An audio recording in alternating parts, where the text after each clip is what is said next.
गुरुर्ब्रह्मा गुरुर्विष्णु गुरुर्देवो महेश्वरः गुरुर्साक्षात् परं ब्रह्मा तस्मै श्री गुरवे नमः।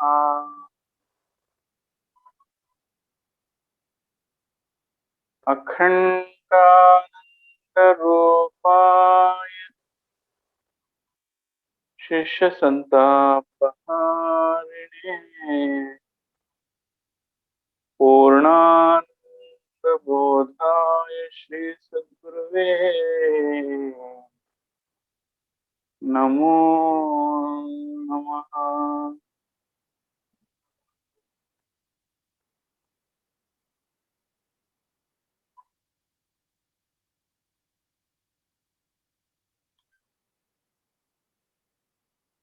ಆತ್ಮಬಂಧುಗಳಿಗೆಲ್ಲ ಸ್ವಾಗತ ಸುಸ್ವಾಗತ.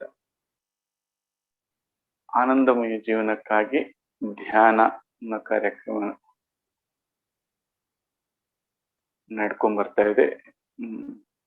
ಧ್ಯಾನ ಕಾರ್ಯಕ್ರಮ ಬೆಳಗಿನ ಜಾವ 4:30 ನಡ್ಕೊಂಡು ಬರ್ತಾ ಇದೆ. ಬಹಳ ಅದ್ಭುತವಾಗಿ ಎಲ್ರು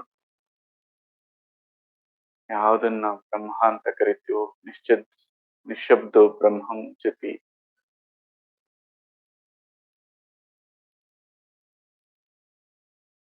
ಅಲುಗಾಟಗಳಿರಲ್ಲ. ಶಬ್ದ ಅಂದ್ರೆ ಅಲುಗಾಟ, ಆಕಾರ ಅಂತ ಕರಿಬಹುದು. ನಿಶಬ್ದ ಅಂತಕ್ಕಂಥದ್ದು ನಿರಾಕಾರ.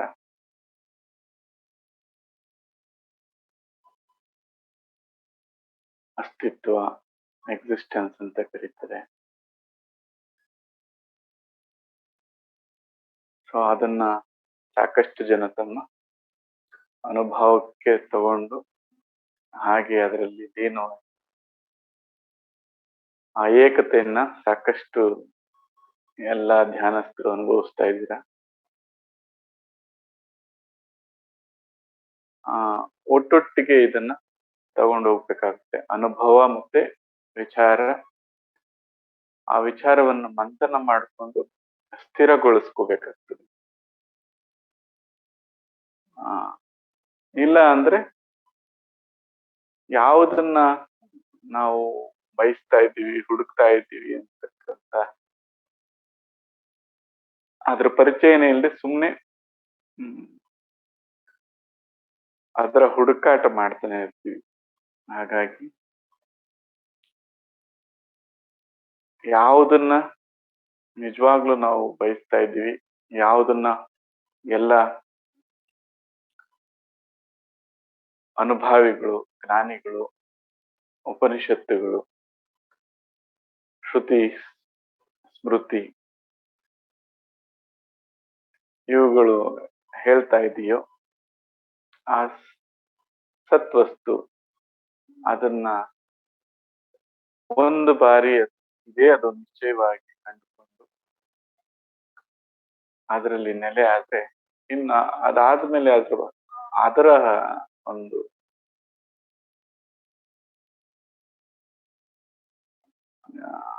ಎಕ್ಸ್ಪ್ಲನೇಷನ್ ಏನ್ ಕರಿತೀವಿ,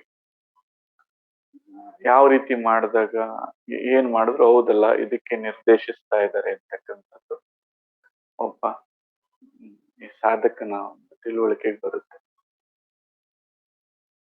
ಅದರಿಂದ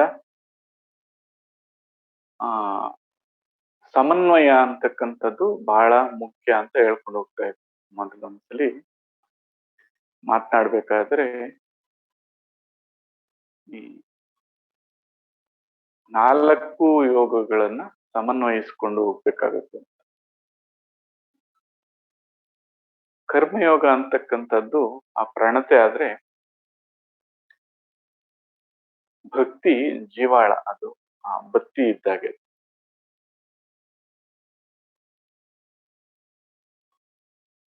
ಈ ರಾಜಯೋಗ ಅಥವಾ ಕ್ರಿಯಾಯೋಗ ಅಥವಾ ಈ ಸಾಧನೆ ಇದು ಅದಕ್ಕೆ ಎಣ್ಣೆ ಇದ್ದಾಗೆ.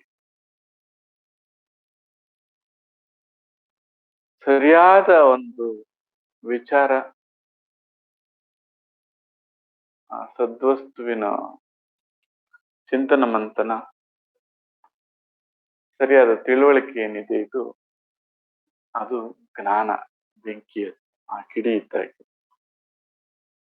ಈ 4 ಒಟ್ಟಿಗೆ ಸೇರಿದಾಗ ಅದು ಒಂದು ಅದ್ಭುತವಾದ ಜ್ಯೋತಿಯಾಗಿ ಬೆಳಗ್ತದೆ. ಹಾಗೆ ಈ 4 ಯೋಗಗಳನ್ನ ಸಮನ್ವಯಿಸ್ಕೊಂಡು ಹೋದ್ರಷ್ಟೇ ಅದರ ಆ ಚಮತ್ಕಾರ, ಆ ಸೊಬಗು, ಆ ಮಿರಾಕಲ್ ಅದನ್ನ ಒಬ್ಬ ನಿತ್ಯ ಜೀವನದಲ್ಲಿ ಸಾಕ್ಷೀಕರಿಸಕ್ಕಾಗುತ್ತೆ.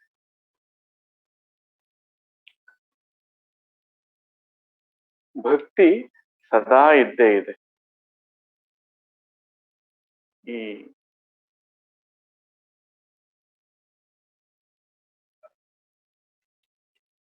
ಈಗ ಯಾರು ಇದನ್ನೆಲ್ಲ ಮಾತನಾಡ್ತಾ ಇದ್ದಾನೋ, ಕರ್ತೃತ್ವ ಅಂತ ಏನ್ ಕರಿತೀವೋ, ಅಹಂ ಅಂತ ಏನ್ ಕರಿತೀವೋ, ಇದಕ್ಕಿಂತ ಒಂದು ಮಿಗಿಲಾದದ್ದು ಇನ್ನೊಂದಿದೆ, ಸದಾ ಇದೆ ಅಂತಕ್ಕಂಥ ಒಂದು ಶ್ರೇಷ್ಠವಾದಂತ ಭಾವನೆ, ಅದರಿಂದ ಇವೆಲ್ಲ ಆವಿರ್ಭವಿಸಿದೆ ಅಂತಕ್ಕಂಥ ತಿಳುವಳಿಕೆ,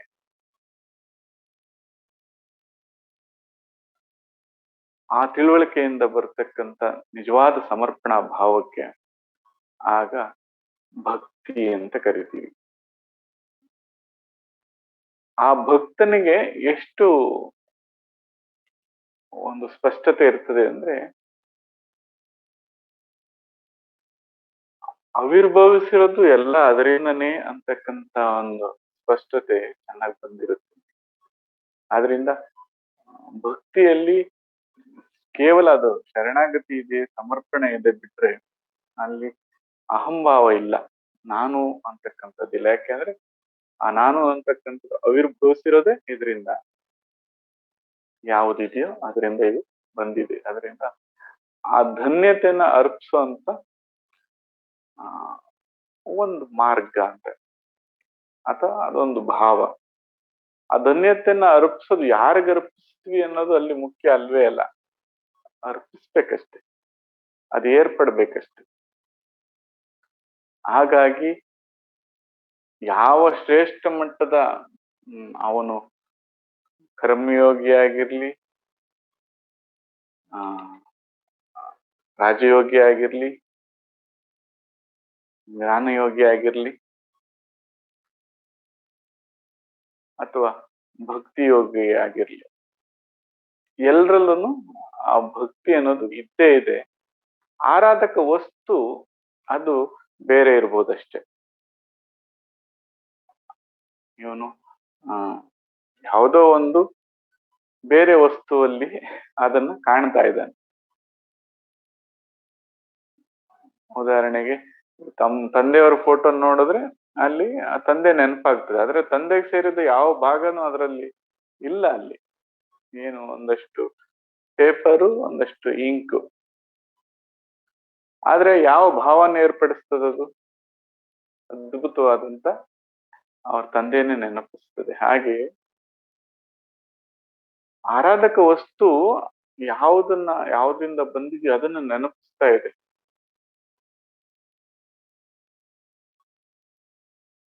ಶುದ್ಧ ಜ್ಞಾನಿಗೆ ಪರಮಾತ್ಮನೇ ಆರಾಧಕ ವಸ್ತು. ಹಾಗಂತ ಜ್ಞಾನಯೋಗ ಇದ್ದ ಮಾತ್ರಕ್ಕೆ ಭಕ್ತಿ ಇಲ್ವೇನು? ಯಾವಾಗ್ಲೂ ಅದು ಇದ್ದೇ ಇದೆ. ಆಮೇಲೆ ಅದನ್ನ ಸದಾ ಕಾಲ ಇಟ್ಕೋಬೇಕು. ಎಲ್ಲಿವರೆಗೂ ಈ ಕೋಶಗಳ ಸಂಬಂಧ ಸಂಪೂರ್ಣವಾಗಿ ಕಳೆದು ಹೋಗಲ್ವೋ ಆ ಕಳೆಯವರೆಗೂ, ಅಂದ್ರೆ ಉಸಿರು ಅಂತ ಏನ್ ಕರಿತೀವೋ ಅದ ಇರೋವರೆಗೂ ನಾನು ಅಂತ ಅದನ್ನ ಹೇಳದೆ ತಾನು ಅಂತ ಹೇಳ್ಬೇಕು, ಅಥವಾ ನೀನು ಅಂತ ಹೇಳ್ಬೇಕು. ಆಗ ಒಂದು ಭ್ರಾಂತಿಗೆ ಸಿಕ್ಕಾಕೊಳ್ಳದೆ, ಒಂದು ಹುಚ್ಚಿಗೆ ಸಿಕ್ಕಾಕೊಳ್ಳದೆ ವಾಸ್ತವದಲ್ಲಿ ಅವನು ನಿಜವಾಗ್ಲೂ ಜೀವಿಸ್ತಾನೆ. ಗಡಿಗೆ ನಿಜವಾಗ್ಲೂ ಒಡೆದೋಗುವವರೆಗೂ ಆ ಭೇದ ಇದ್ದೇ ಇರ್ತದೆ, ಕೋಶಗಳಿರೋವರೆಗೂ ಆ ಭೇದ ಇದ್ದೇ ಇರ್ತದೆ. ಆದ್ರಿಂದ ಇದರಿಂದ ಹಾನಿ ಏನಿಲ್ಲ, ನಮ್ಗಿಂತ ಹಿರಿದಾದದೊಂದಿದೆ ಅಂತ ಬಾಗೋದ್ರಲ್ಲಿ ಯಾವ ಹಾನಿನೂ ಇಲ್ಲ. ಅದರಿಂದ ಇನ್ನೂ ಬಹಳ ಉಪಯೋಗ ಐತೆ ಹೊರತು ಹಾನಿ ಇಲ್ಲ. ಭಕ್ತಿ ಸದಾ ಐತೆ. ಕರ್ಮ ನಾವು ಬಯಸ್ತೇನೋ ನಡೀತಾನೆ ಇದೆ ನಿರಂತರವಾಗಿ. ಯಾರು ಉಸಿರಾಡುವಂಥದ್ದು ನಿಲ್ಸಿಲ್ಲ, ಆಹಾರ ಸೇವನೆ ಮಾಡುವಂಥದ್ದು ನಿಲ್ಸಿಲ್ಲ. ಸೊ ಪ್ರತಿ ಜೀವಕೋಶಗಳು ತಮ್ಮ ತಮ್ಮ ಕರ್ಮದಲ್ಲಿ ಇದಾವೆ. ಎಲ್ಲ ಪ್ರತಿಯೊಂದು ಜಗತ್ನಲ್ಲಿ ಕಾಣುವಂತ ಪಂಚಭೂತಗಳಾದಿಯಾಗಿ ಎಲ್ಲವೂ ಕ್ರಿಯೆಯಲ್ಲಿದೆ. ಹಾಗೆ ಕರ್ಮಯೋಗದಿಂದ ಮುಕ್ತರಾದ ಕರ್ಮ ನಡಿಬೇಕಾದಂಥದ್ದು ಅಗತ್ಯ. ಏನು ಮತ್ತೆ ನಾನು ಮಾಡ್ತಾ ಇದ್ದೀನಿ ಅಂತಕ್ಕಂಥ ಕರ್ತೃತ್ವ ಕೇಂದ್ರೀಕೃತ ಅಥವಾ ಅಹಂ ಕೇಂದ್ರೀಕೃತ ವ್ಯವಸ್ಥೆಯಿಂದ ಸ್ವಲ್ಪ ಹೊರಗಡೆ ಇರ್ಬೇಕಷ್ಟೇ. ಅಂತ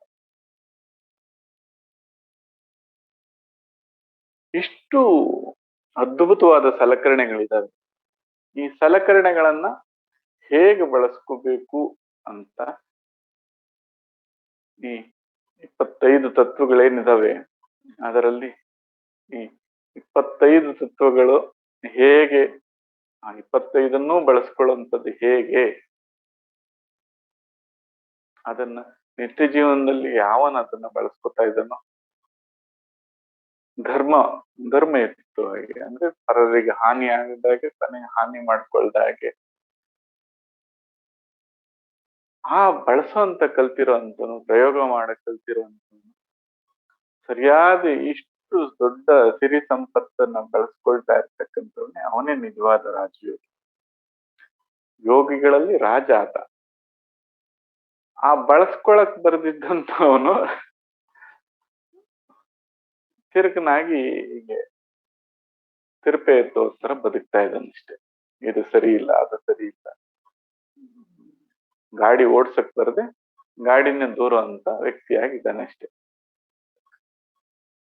ಹಾಗಾಗಿ ಯಾರು ಇವುಗಳನ್ನ ನಿಜವಾಗ್ಲೂ ತಿಳಿದುಕೊಂಡು ಬಳಸ್ಕೊಂಡು ನಿತ್ಯ ಜೀವನದಲ್ಲಿ ಪ್ರಮಾಣ ಪರಿಣಾಮಗಳ ಅರಿವನ್ನು ತಿಳ್ಕೊಂಡು ಎಷ್ಟು ಬೇಕೋ ಅಷ್ಟು ಬಳಸ್ಕೊಂಡು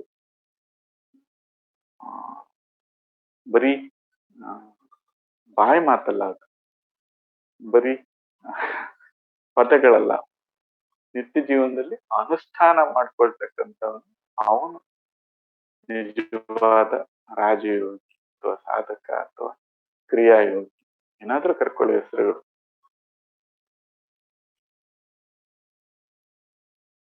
ಸೊ ಅದರ ಮುಂದುವರೆದ ಭಾಗವಾಗಿ ಯಾವುದನ್ನ ಹೇಗೆ ಬಳಸ್ಕೊಂಡ್ರೆ ಪೂರಕವಾಗಿರ್ತದೆ ಇಲ್ಲ ಮಾರಕವಾಗ್ತದೆ, ಯಾವುದನ್ನ ಎಷ್ಟು ಆದ್ಯತೆ ಕೊಡಬೇಕು ಅಂತ ಆ ವಿವೇಕವನ್ನು ಬಳಸ್ಕೊಂಡು ಆ ಅನುಭಾವಿಗಳ ಒಂದು ಚಿಂತನ ಮಂಥನದಲ್ಲಿ ಭಾಗಿಯಾಗಿ ಎಷ್ಟೋ ಒಂದಷ್ಟು ತಿಳಿದಿದೆ, ತಿಳಿಲಿಲ್ಲ ಅಂತಲ್ಲ. ಆದ್ರೆ ಜ್ಞಾನಿ ಆಗಿಲ್ಲ. ಜ್ಞಾನಿ ಅಂದ್ರೆ ಜ್ಞಾನವೇ ಅವನ್ ಆಗೋಗ್ತಾನ. ಆದ್ರೆ ಅಂತ ಹಂತಕ್ಕೆ ತಲುಪದೇ ಇದ್ದಾಗ ಅದನ್ನು ಸ್ವಲ್ಪ ಸೆಟಲ್ಮೆಂಟ್ ಅಂತ ಸ್ಥಿರ ಮಾಡ್ಕೊಳ್ಳೋದು ಏನಿದೆ ಅದ್ರ ಅಗತ್ಯ ಇದೆ. ಆ ಜ್ಞಾನಿಗಳು ಕೂಡ ಒಂದು ಒಡನಾಟ ಬೇಕಾಗುತ್ತೆ. ಆಗ ಯಾವುದನ್ನ ಹಿಡ್ಕೋಬೇಕು, ಯಾವುದನ್ನ ತ್ಯಜಿಸ್ಬೇಕು, ಕೆಲವು ಸಲ ಕೆಲವನ್ನ ತ್ಯಜಿಸ್ಬೇಕಾಗ್ತದೆ, ಕೆಲವನ್ನ ಹಿಡ್ಕೋಬೇಕಾಗ್ತದೆ.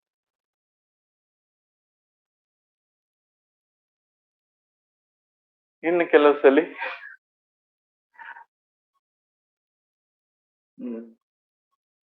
ಆ ಸಂದರ್ಭಾನುಸಾರವಾಗಿ ಎಷ್ಟು ತ್ಯಜಿಸ್ಬೇಕು, ಎಷ್ಟು ಹಿಡ್ಕೋಬೇಕು,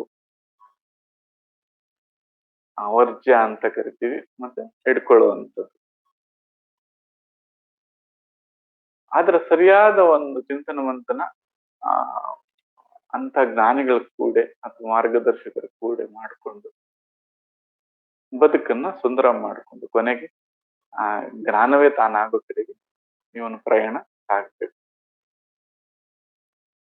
ಅದಾದ ಮೇಲೆ ಏನು ಅಷ್ಟಕ್ಕೆ ಮುಗ್ದೋಗಿಲ್ಲ ಈ ಪ್ರಯಾಣ.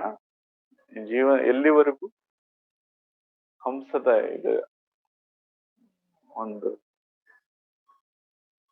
ಚಲನೆ ನಡೀತಾ ಇದೆಯೋ ಅಲ್ಲಿವರೆಗೂ ಇದಿದ್ದಿದ್ದೆ ಇವ್ 4 ಇರ್ಬೇಕು.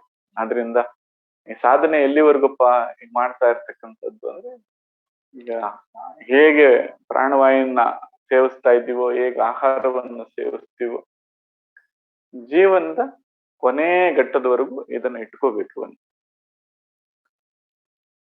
ಬರೀ ಯಾವುದೋ ಒಂದು ಅನುಭವ, ಒಂದು ಒಳ್ಳೆ ಅನುಭವ ಆಗಿರ್ಬೋದು, ಇಲ್ಲ ಅಂತ ಇಲ್ಲ, ಅಷ್ಟಕ್ಕೆ ಸೀಮಿತ ಮಾಡ್ಕೋಬಾರ್ದು ಇವನು ಬೆಳವಣಿಗೆಯನ್ನು.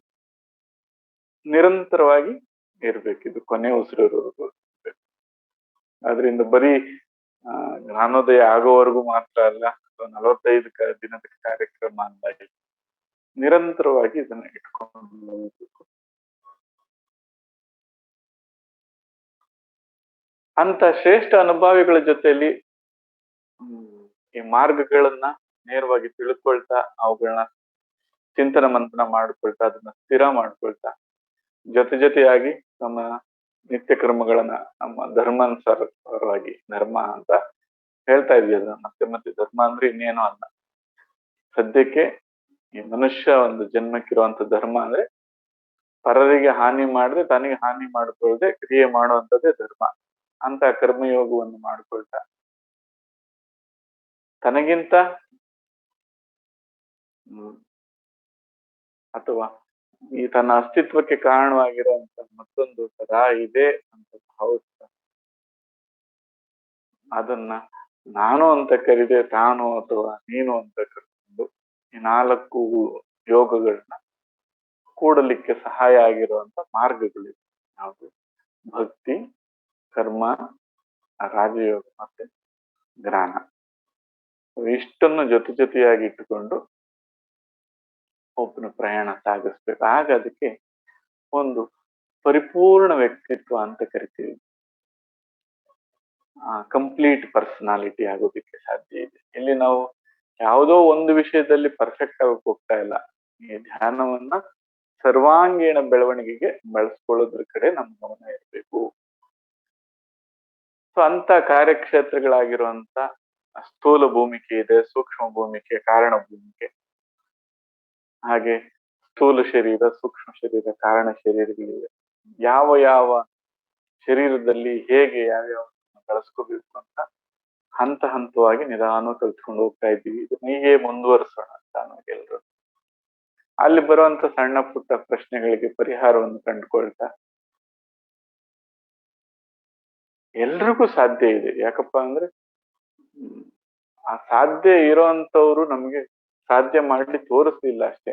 ನಾವು ಆ ಪಾಠ ಬರುವಂತವ್ರ ಹತ್ರ ಹೋಗಿದ್ದಿದ್ರೆ ಬಹಳ ಸುಲಭವಾಗಿ ಕಲಿಸ್ಬಿಟ್ಬಿಟ್ಟಿರ್ತಿದ್ರು ನಮ್ಗೆ. ದುರಂತ ಏನಪ್ಪಾ ಅಂದ್ರೆ ನಮ್ಗೆ ನಮ್ಮ ಸುಕೃತ ಇಲ್ಲ ಅಂತ ಏನೋ ಭಾವಿಸ್ಬೇಕು, ಅಥವಾ ನಾವು ಸಿದ್ಧವಾಗಿಲ್ಲ ಅಂತ ಅಂತವ್ರು ಸಿಗ್ಲಿಲ್ಲ. ಆದ್ರೆ ಅಂತ ಮಹಾತ್ಮರು ಅದೆಷ್ಟು ಜನ ಹೋಗಿದಾರೋ, ಕೇಳೋರಿಲ್ಲ ಅಂತ. ಹಾಗೆ ಈಗ ಕೇಳೋರ್ಗು ಹೇಳೋರ್ಗು ಒಂದು ವೇದಿಕೆ ಸೃಷ್ಟಿಯಾಗಿದೆ, ಸದುಪಯೋಗ ಮಾಡ್ಕೊಳ್ಳೋಣ. ಈಗ ನಡೀತಾ ಇರುವಂತ ಕಾರ್ಯಕ್ರಮದಲ್ಲಿ ಬರುವಂತ ಸಣ್ಣ ಪುಟ್ಟ ಒಂದು ಸಂಶಯಗಳನ್ನ ನಿವಾರಿಸ್ಕೊಂಡು ಇವತ್ತಿನ ಸತ್ಸಂಗದಲ್ಲಿ ಹೊಸಬ್ರು ಪಾಪ ಬಂದು ಜಾಯಿನ್ ಆಗ್ತಾ ಇದ್ದೀರ. ಮತ್ತೆ ನಾವು ಮೊದಲೇ ದಿನದಿಂದ ಪ್ರಾರಂಭ ಆದವ್ರು ಅಷ್ಟೇ ಜಾಯಿನ್ ಆಗಿ ಅಂತ ಹೇಳಿದ್ವಿ. ಆದ್ರೆ ಎಷ್ಟೋ ಒಂದಷ್ಟು ಉಪಯೋಗ ಆಗ್ಲಿ ಅಂತ ಯಾರನ್ನು ಬೇಡ ಅಂತ ಹೇಳಿಲ್ಲ. ಜಾಯಿನ್ ಆಗೋರಾಗ್ಲಿ, ಅಟ್ಲೀಸ್ಟ್ ಕೊನೆ ಪಕ್ಷ ದರ್ಶನ ಮತ್ತೆ ಶ್ರವಣದಿಂದ ಆದ್ರೂ ಎಷ್ಟು ಅನುಕೂಲ ಆಗುತ್ತೆ ಅಷ್ಟ ಆಗ್ಲಿ ಅಂತ. ಖಂಡಿತವಾಗ್ಲೂ ಬಹಳ ಚೆನ್ನಾಗ್ ಮೂಡ್ ಬರ್ತಾ ಇದೆ. ಆಗ್ಲಿ. ಪ್ರಾರಂಭಿಕರಿಗೆ ಒಳಗೊಂಡಂತೆ ಕೆಲವು ಬರುವಂತ ಸಂಶಯಗಳನ್ನ ಇವತ್ತು ಬಗೆಹರಿಸ್ಕೊಳ್ತಾ ಹೋಗೋಣ. ಕೆಲವರೆಲ್ಲ ಹೇಳಿದ್ದಾರೆ ಯಾವ್ಯಾವ ತರದ ಸಮಸ್ಯೆಗಳು ಬರ್ತಾ ಇದ್ದಾವೆ,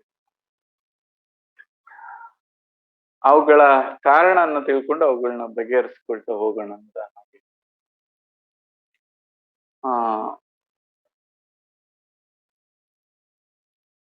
ಈ ಸೃಷ್ಟಿ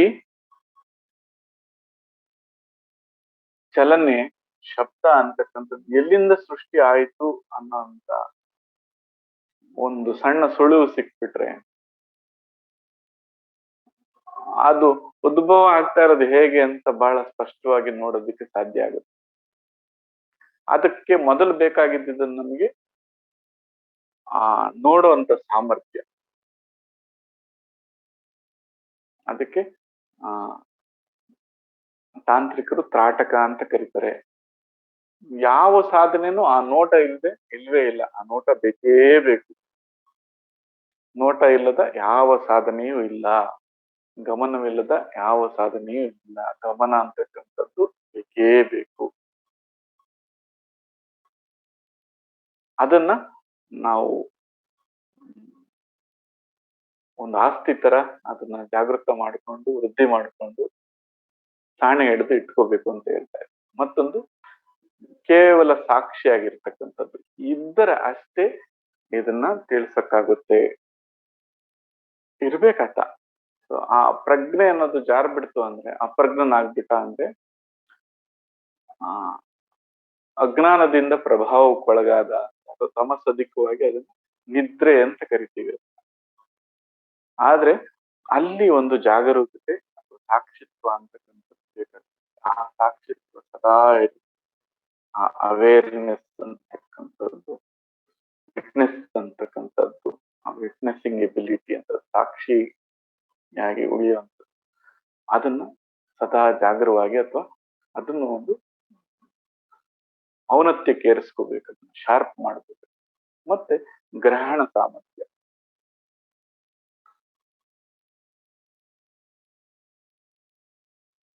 ಇಷ್ಟನ್ನ ನಾವು ಶಾರ್ಪ್ ಮಾಡ್ಕೊಳ್ಳಿಲ್ಲ ಅಂತಂದ್ರೆ ಏನನ್ನ ಪಡಿಬೇಕಾಗಿತ್ತು ಅದನ್ನ ಪಡಿದೆ ಸುಮ್ಮನೆ ಹಾಗೆ ಕಳ್ಚೋಗ್ಬಿಡ್ತೀವಿ. ಏನು ಅಂತ ತಿಳಿಲಿಲ್ಲ ಅಂತ ಹೇಳ್ಬಿಡ್ತೀವಿ. ಮತ್ತೆ ಅಜ್ಞಾನದ ಪ್ರಭಾವಕ್ಕೊಳಗಾಗಿ ಏನು ತಿಳಿಲಿಲ್ಲ ಅಂತ ಹೇಳಿ. ಸೊ ಈ ಮೂರು ಟೂಲ್ಸ್ ಅಥವಾ ಸಾಧನಗಳನ್ನ ಅಥವಾ ಗುಣ ಅಂತ ಕರಿಬೇಕು. ಈ ಮೂರು ಗುಣಗಳನ್ನ ಆತ್ಮನಿಗಿರ್ತಕ್ಕಂಥ ಮೂರು ಗುಣಗಳನ್ನ, ಈ ಮೂರು ಗುಣಗಳನ್ನ ನಾವು ಔನ್ನತ್ಯಕ್ಕೆ ಏರಿಸ್ಕೊಳ್ಳೋದು ಅಥವಾ ಅವುಗಳನ್ನ ಶಾರ್ಪ್ ಮಾಡುವಂತ ಕೆಲಸನ ಮಾಡ್ತಾ ಇದ್ದೀವಿ. ಅದಕ್ಕೆ ಬೇಕಾದಂತ ಸಾಧನೆಗಳನ್ನ ಮಾಡ್ಕೊಂಡು ಹೋಗ್ತಾ ಇದ್ದೀವಿ. ಎಲ್ರಿಗೂ ಈಗ ಆ ಸಾಕ್ಷಿತ್ವ ಅಂತಕ್ಕಂಥದ್ದು ಬಂದಿದೆ. ಪ್ರತಿನಿತ್ಯ ಹೇಳ್ತಾ ಇದ್ದೀರಾ ಎಚ್ಚರವಾಗಿದ್ದೀನಿ ಇವಾಗ, ಆ ಶಾಂತತೆಯನ್ನು ಗುರುತಿಸಿ ಆ ಶಾಂತತೆ ನಿರಂತರವಾಗಿ ದಿನ ಎಲ್ಲ ಮುಂದುವರ್ಸ್ಕೊಂಡು ಹೋಗ್ತಾ ಇದೆ ಅಂತ ಎಲ್ಲರೂ ಅದಕ್ಕೆ ಹೇಳ್ತಾ ಇದ್ದು ಬಹಳ ಖುಷಿ ಆಯ್ತು.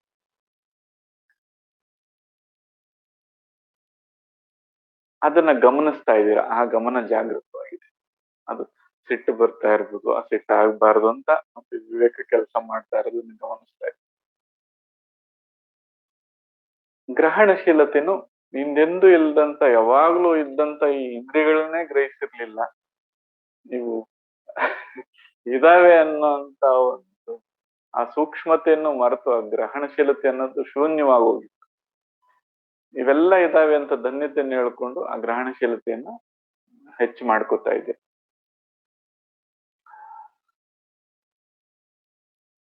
ಇವುಗಳನ್ನೆಲ್ಲ ಮರೆತು ಬಿದ್ದೋಗುವಂಥದ್ದಾಗ್ಲಿ ಅಥವಾ ಏನು ಇಲ್ಲದೆ ಅಂತ ಇರುವಂತದ್ದಾಗ್ಲಿ ಅದು ನಮ್ಮ ಧ್ಯೇಯ ಅಲ್ಲ. ಇವುಗಳನ್ನ ಇಟ್ಕೊಂಡು ನಿತ್ಯ ಜೀವನದಲ್ಲಿ ಸದಾ ಆನಂದವಾಗಿ ಜೀವನ ಮಾಡೋದು ಹೇಗೆ ಅನ್ನೋದಕ್ಕೆ ಈ ಟೂಲ್ಸ್ ಬೇಕಾಗುತ್ತೆ. ಆ ನಿಟ್ಟಿನಲ್ಲಿ ನಮ್ಮ ಧ್ಯಾನದ ಉದ್ದೇಶವನ್ನು ಇಟ್ಕೊಂಡು ಹೋಗ್ತಾ ಇದ್ದೀವಿ.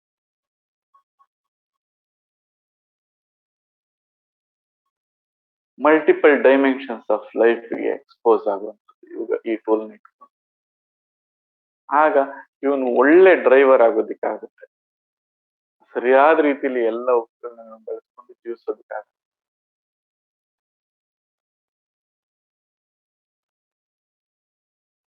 ಆ ನಿಟ್ಟಿನಲ್ಲಿ ಸಾಧನೆ ಅಂತ ಬಂದಾಗ ಈ ಗುರುತಿಸಿಕೊಳ್ಳುವಿಕೆ ಏನಿದೆ ಇದು ತಾನು ಅಂತಕ್ಕಂಥದ್ದು ಇವುಗಳನ್ನು ನಡೆಸ್ತಾ ಇದೆ ಹೊರತು ಅದೇ ತಾನಾಗಿಲ್ಲ ಅಂತ. ಈಗ ಈ ಕೈ ಇದೆ, ಈ ಕೈಯನ್ನ ಹೇಗ್ ಬೇಕೋ ಹಾಗೆ ನಾವು ನಡೆಸ್ತಾ ಇದ್ದೀವಿ ಹೊರತು ಈ ಕೈಯೇ ನಾನಲ್ಲ. ಈ ಕೈಯನ್ನ ಪ್ರತ್ಯೇಕವಾಗಿಟ್ರು ನಮ್ಮ ಅಸ್ತಿತ್ವ ಬೇರೆ ಇದೆ. ಹಾಗೆ ಪಂಚಭೂತಗಳನ್ನ ಬೇರೆ ಇಟ್ರು ನಾನಿದ್ದೀನಿ. ಈ ಸ್ಥೂಲವಾಗಿರೋಂತ ಶರೀರದಲ್ಲಿರುವಂತ ಈ ಇಂದ್ರಿಯಗಳನ್ನ ಪ್ರತ್ಯೇಕವಾಗಿಟ್ರು ನಾನಿದ್ದೀನಿ. ಮನಸ್ಸನ್ನ ಬೇರೆ ಇಟ್ರು ಆ ನಾನು ಅಂತಿದ್ದೆ. ಬುದ್ಧಿಯನ್ನಿಟ್ರು ನಾನು ಪ್ರತ್ಯೇಕವಾಗಿದೆ.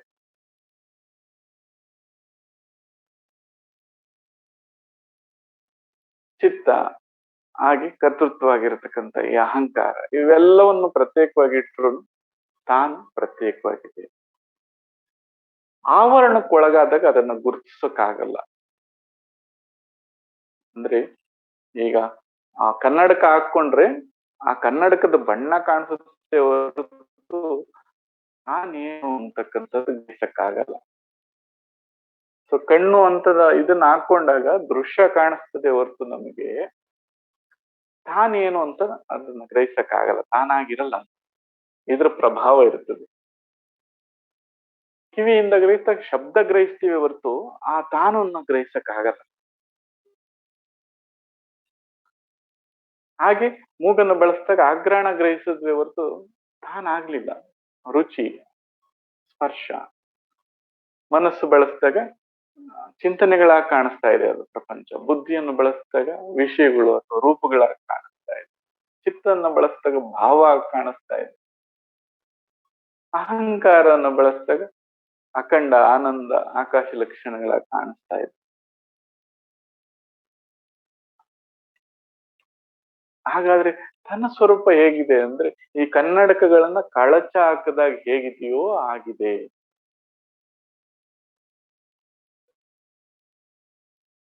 ಇವುಗಳನ್ನ ಜಾಗೃತವಾಗಿ ಇಟ್ಕೊಂಡಂಗೆಲ್ಲ ತಾನೇನು ಅಂತಕ್ಕಂಥ ತಿಳಿಯಕ್ಕಾಗಲ್ಲ. ಇದ್ರ ಪ್ರಭಾವನ್ ತಿಳಿಸ್ತಾನೆ, ಇದ್ರ ಪರಿಣಾಮನ್ ತಿಳಿಸ್ತಾನೆ ಹೊರತು ತಾನೇನು ಅಂತ ತಿಳಿಯೋದಿಕ್ ಆಗೋದಿಲ್ಲ.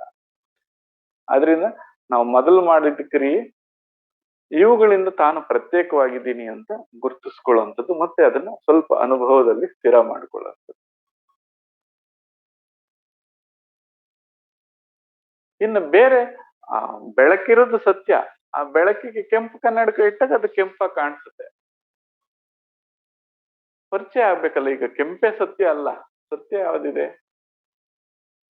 ಹಾಗಂತ ಕೆಂಪು ಅಸತ್ಯನೂ ಅಲ್ಲ. ಅದರ ಪರಿಣಾಮ, ಇದನ್ನು ಬಳಸಿದ್ರ ಪರಿಣಾಮವಾಗಿ ಹಾಗೆ ಕಾಣಿಸ್ತಾ ಇದೆ. ಅದು ಹೇಗಿದೆಯಾ ಹಾಗೆ ಕಾಣಿಸ್ಬೇಕು ಅಂದ್ರೆ ಈ ಉಪಾಧಿಗಳಿಂದ ತಾನು ಪ್ರತ್ಯೇಕ ಆಗ್ಬೇಕು. ಹಾಗೆ ಈ ದೊಡ್ಡ ಹುಲಿಗಳ ಮೂರು ಕೊಲ್ಲದೆ ಮುಕ್ತಿಯನ್ನ ಅರಿಯುವುದು ಎಂತೋ ಮಗುವೆ. ಹಾಗೆ ಈ ಸ್ಥೂಲ ಸೂಕ್ಷ್ಮ ಕಾರಣ ಇವು ಮುಳುಗದ ಹೊರತು ಅಥವಾ ಜಾಗ್ರತ್ ಸ್ವಪ್ನ ಸುಷುಪ್ತಿಗಳು ಇವು ಈ ಹುಲಿಗಳು ಮುಳುಗದ ಹೊರತು ಮುಕ್ತಿ ಅಂತಕ್ಕಂಥದ್ದು ಹೇಗೆ ಕಾಣಿಸ್ತದೆ? ಇವು ಬಿಂಬಿಸ್ತಾ ಇರ್ತವೆ ಹೊರತು ಅದೇ ಕಾಣಿಸೋದಕ್ಕೆ ಸಾಧ್ಯ. ಆದ್ರಿಂದ ಇವುಗಳನ್ನ ಜಾಗೃತವಾಗಿಡುವಂತ ಅಥವಾ ಇವುಗಳನ್ನ ಮತ್ತೆ ಪ್ರೇರೇಪಿಸಿ ಇವುಗಳನ್ನ ಉಪಯೋಗಿಸುವಂತ ಎಲ್ಲ ಸಾಧನಗಳು ಅಡಚಣೆ ಆಗ್ತವೆ ಹೊರತು ಅದನ್ನ ಅರಿಯೋದಿಕ್ ಆಗೋದಿಲ್ಲ. ಆ ವಿಚಾರವಾಗಿ ಈ ಮಕ್ಕಳುಗಳನ್ನ, ಸ್ಥೂಲ ಮಕ್ಕಳನ್ನ, ಸೂಕ್ಷ್ಮ ಮಕ್ಕಳನ್ನ, ಸುಷುಪ್ತಿ ಮಕ್ಕಳನ್ನ ಅಥವಾ ಸ್ಥೂಲ ಸೂಕ್ಷ್ಮ ಕಾರಣ ಇವೇನಿದಾವೆ ಇವುಗಳಿಗೆ ಸಂಬಂಧಪಟ್ಟ ಶರೀರಗಳನ್ನ ಸ್ವಲ್ಪ ಕಾಲಕ್ಕಾದ್ರೂ ಅವುಗಳನ್ನ ಲೀನ ಆಗೋ ತರ ಮಾಡ್ಬೇಕು. ಅದಕ್ಕಾಗಿ ಸ್ಥಿರಭದ್ರಾಸನ ಅಂತಕ್ಕಂಥ ತಂತ್ರ ಬಳಸ್ತಾ ಇದ್ವಿ. ಅಲ್ಲಿ ಅದನ್ನ ನಾವು ಅದ್ರಲ್ಲಿ ಏನೇನೋ ನಡೆಯುತ್ತೆ, ಸಾಕಷ್ಟು ಪ್ರಕ್ರಿಯೆ ನಡೆಯುತ್ತೆ. ಆ ಪ್ರಕ್ರಿಯೆಗಳನ್ನೆಲ್ಲ ಗುರುಗುಟ್ಟಾಗಿಟ್ಟುಕೊಂಡು ಅದನ್ನ ಪ್ರತ್ಯೇಕವಾಗಿ ಬಂದು ತಿಳ್ಕೊಳ್ಳಿ. ಅದ್ ಏನಾದ್ರು ನಿಮ್ಗೆ ಅದ್ ಏನಾಗ್ತಾ ಇದೆ ಅಂತ ತಿಳ್ಕೊಬೇಕು ಅನ್ನಾಗಿದ್ರೆ ಬನ್ನಿ, ಅದ್ ಪ್ರತ್ಯೇಕವಾಗಿ ಮಾಡೋಣ. ಆದ್ರೆ ಅನುಶಾಸನವಾಗಿ ತಗೋಬೇಕು. ಈಗ ಎಲ್ರಿಗೂ ಘಟಿಸ್ತಾ ಇದೆ, ಅದ ಹಾಗಾದ್ರೆ ಘಟಿಸೋದು ನಿಜ, ಸುಮ್ನೆ ಆಗಿರ್ಬೇಕಷ್ಟೆ.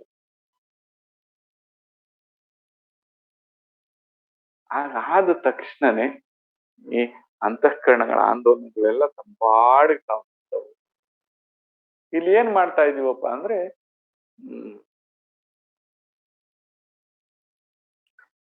ಯಾವಾಗ ಒಬ್ಬನಿಗೆ ಸಮಾಧಿ ಘಟಿಸ್ತದೋ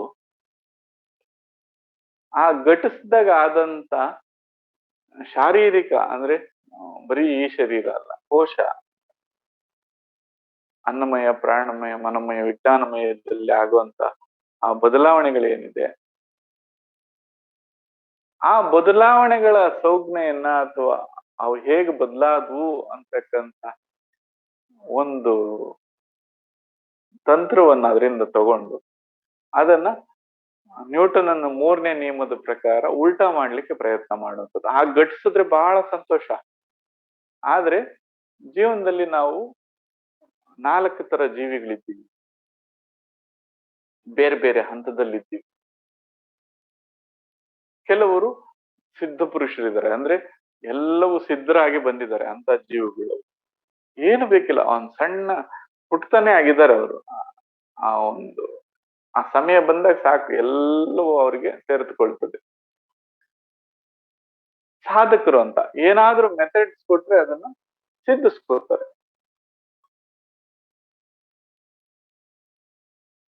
ಭಕ್ತರು ಅಂತ ಯಾವುದೋ ಒಂದು ಆಶ್ರಯ ಬೇಕೇ ಬೇಕು ಅವರಿಗೆ. ಆ ಕೃಪೆಯಿಂದನೇ ಅವರು ಪಡೆಯೋದು. ಇನ್ನು ಸಾಮಾನ್ಯವಾದ ಜೀವಿಗಳು ಅಥವಾ ಪಶು ಸಹಜ ವರ್ತನೆ ಇರುವಂತವ್ರು, ನೀವು ಯಾವ ತರದ ಇದು ಅವರಿಗೆ ತಟ್ಟೋದಿಲ್ಲ. ಅದು ಯಾವಾಗ್ಲೂ ಆವರಣದಲ್ಲಿರುವಂತವ್ರು.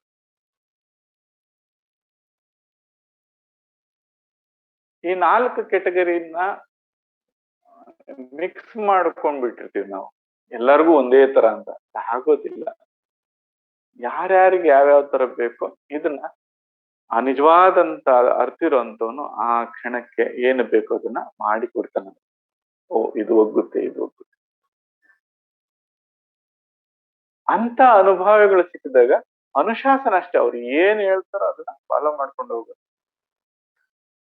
ಅದನ್ನ ಇಂಪ್ಲಿಮೆಂಟ್ ಮಾಡ್ಕೊಳ್ಳೋಂಥದ್ದು. ಇಷ್ಟು ದಿನ ಮಾಡಿದಿರ, ಏನ್ ಮಾಡಿದ್ರಿ? ಕಲುವಿಕೆ 3 ತೀರದಲ್ಲಿ ಆಗ್ಬೇಕು. ಒಂದು ಅನುಕರಣೆ ಅಂತ.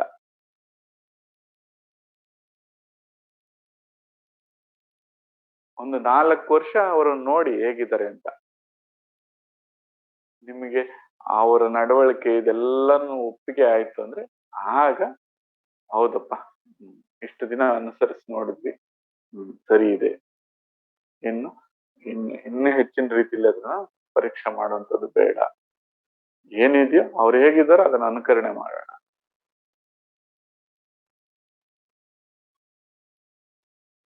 ಆ ಒಂದು ವಿಶ್ವಾಸ ಬಂದ ಮೇಲೆ ಅನುಶಾಸನ ಹೇಳಿದ್ದನ್ನ ನಾವು ಅಳವಡಿಸ್ಕೋಬೇಕಷ್ಟೇ. ಅದೊಂದು 4 ವರ್ಷ ಕಳೆದ್ಮೇಲೆ ಅನುಸಂಧಾನ. ಯಾವ್ದನ್ನು ತಿಳ್ಕೊಂಡು ಆಗಿರೋ ಅಂಥದ್ದು 4 ವರ್ಷ ಆಗಿರ್ತದೆ. ಈಗ 12 ವರ್ಷಗಳ ಕಾಲ ಮಿನಿಮಮ್ ಕನಿಷ್ಠ ಅದರಲ್ಲಿ ಕೃಷಿಯನ್ನು ಮಾಡ್ಬೇಕು. ಆ ತರ 12 ವರ್ಷ ಕೃಷಿ ಮಾಡಿರೋದ್ರಿಂದನೇ ನಾವು ಏನಾದ್ರೂ ಗ್ರಹಣೆ ಅಥವಾ ಅನುಕರಣೆಯನ್ನು ಪಡ್ಕೋಬೇಕು ಅವರಿಗೆ. ಇಲ್ಲ ಅಂದ್ರೆ ಬರೀ ದೊಂಬಿ ಸೃಷ್ಟಿ ಆಗ್ತಾವಷ್ಟೇ. ಹಾಗಾಗಿ ಅದು ಘಟಿಸಿದಾಗ ಆದಂತ ಕೆಲವು ಬದಲಾವಣೆಗಳನ್ನ ಈಗ ಅನುಸರಿಸೋದ್ರಿಂದ ನ್ಯೂಟನ್ನ 3ನೇ ನಿಯಮದ ಪ್ರಕಾರ ಪ್ರತಿ ಆಕ್ಷನ್ಗೆ, ಪ್ರತಿಕ್ರಿಯೆಗೆ ಇನ್ನೊಂದು ಸಮನಾದ ಪ್ರತಿಕ್ರಿಯೆ ಇರ್ತದೆ ಅಂತ.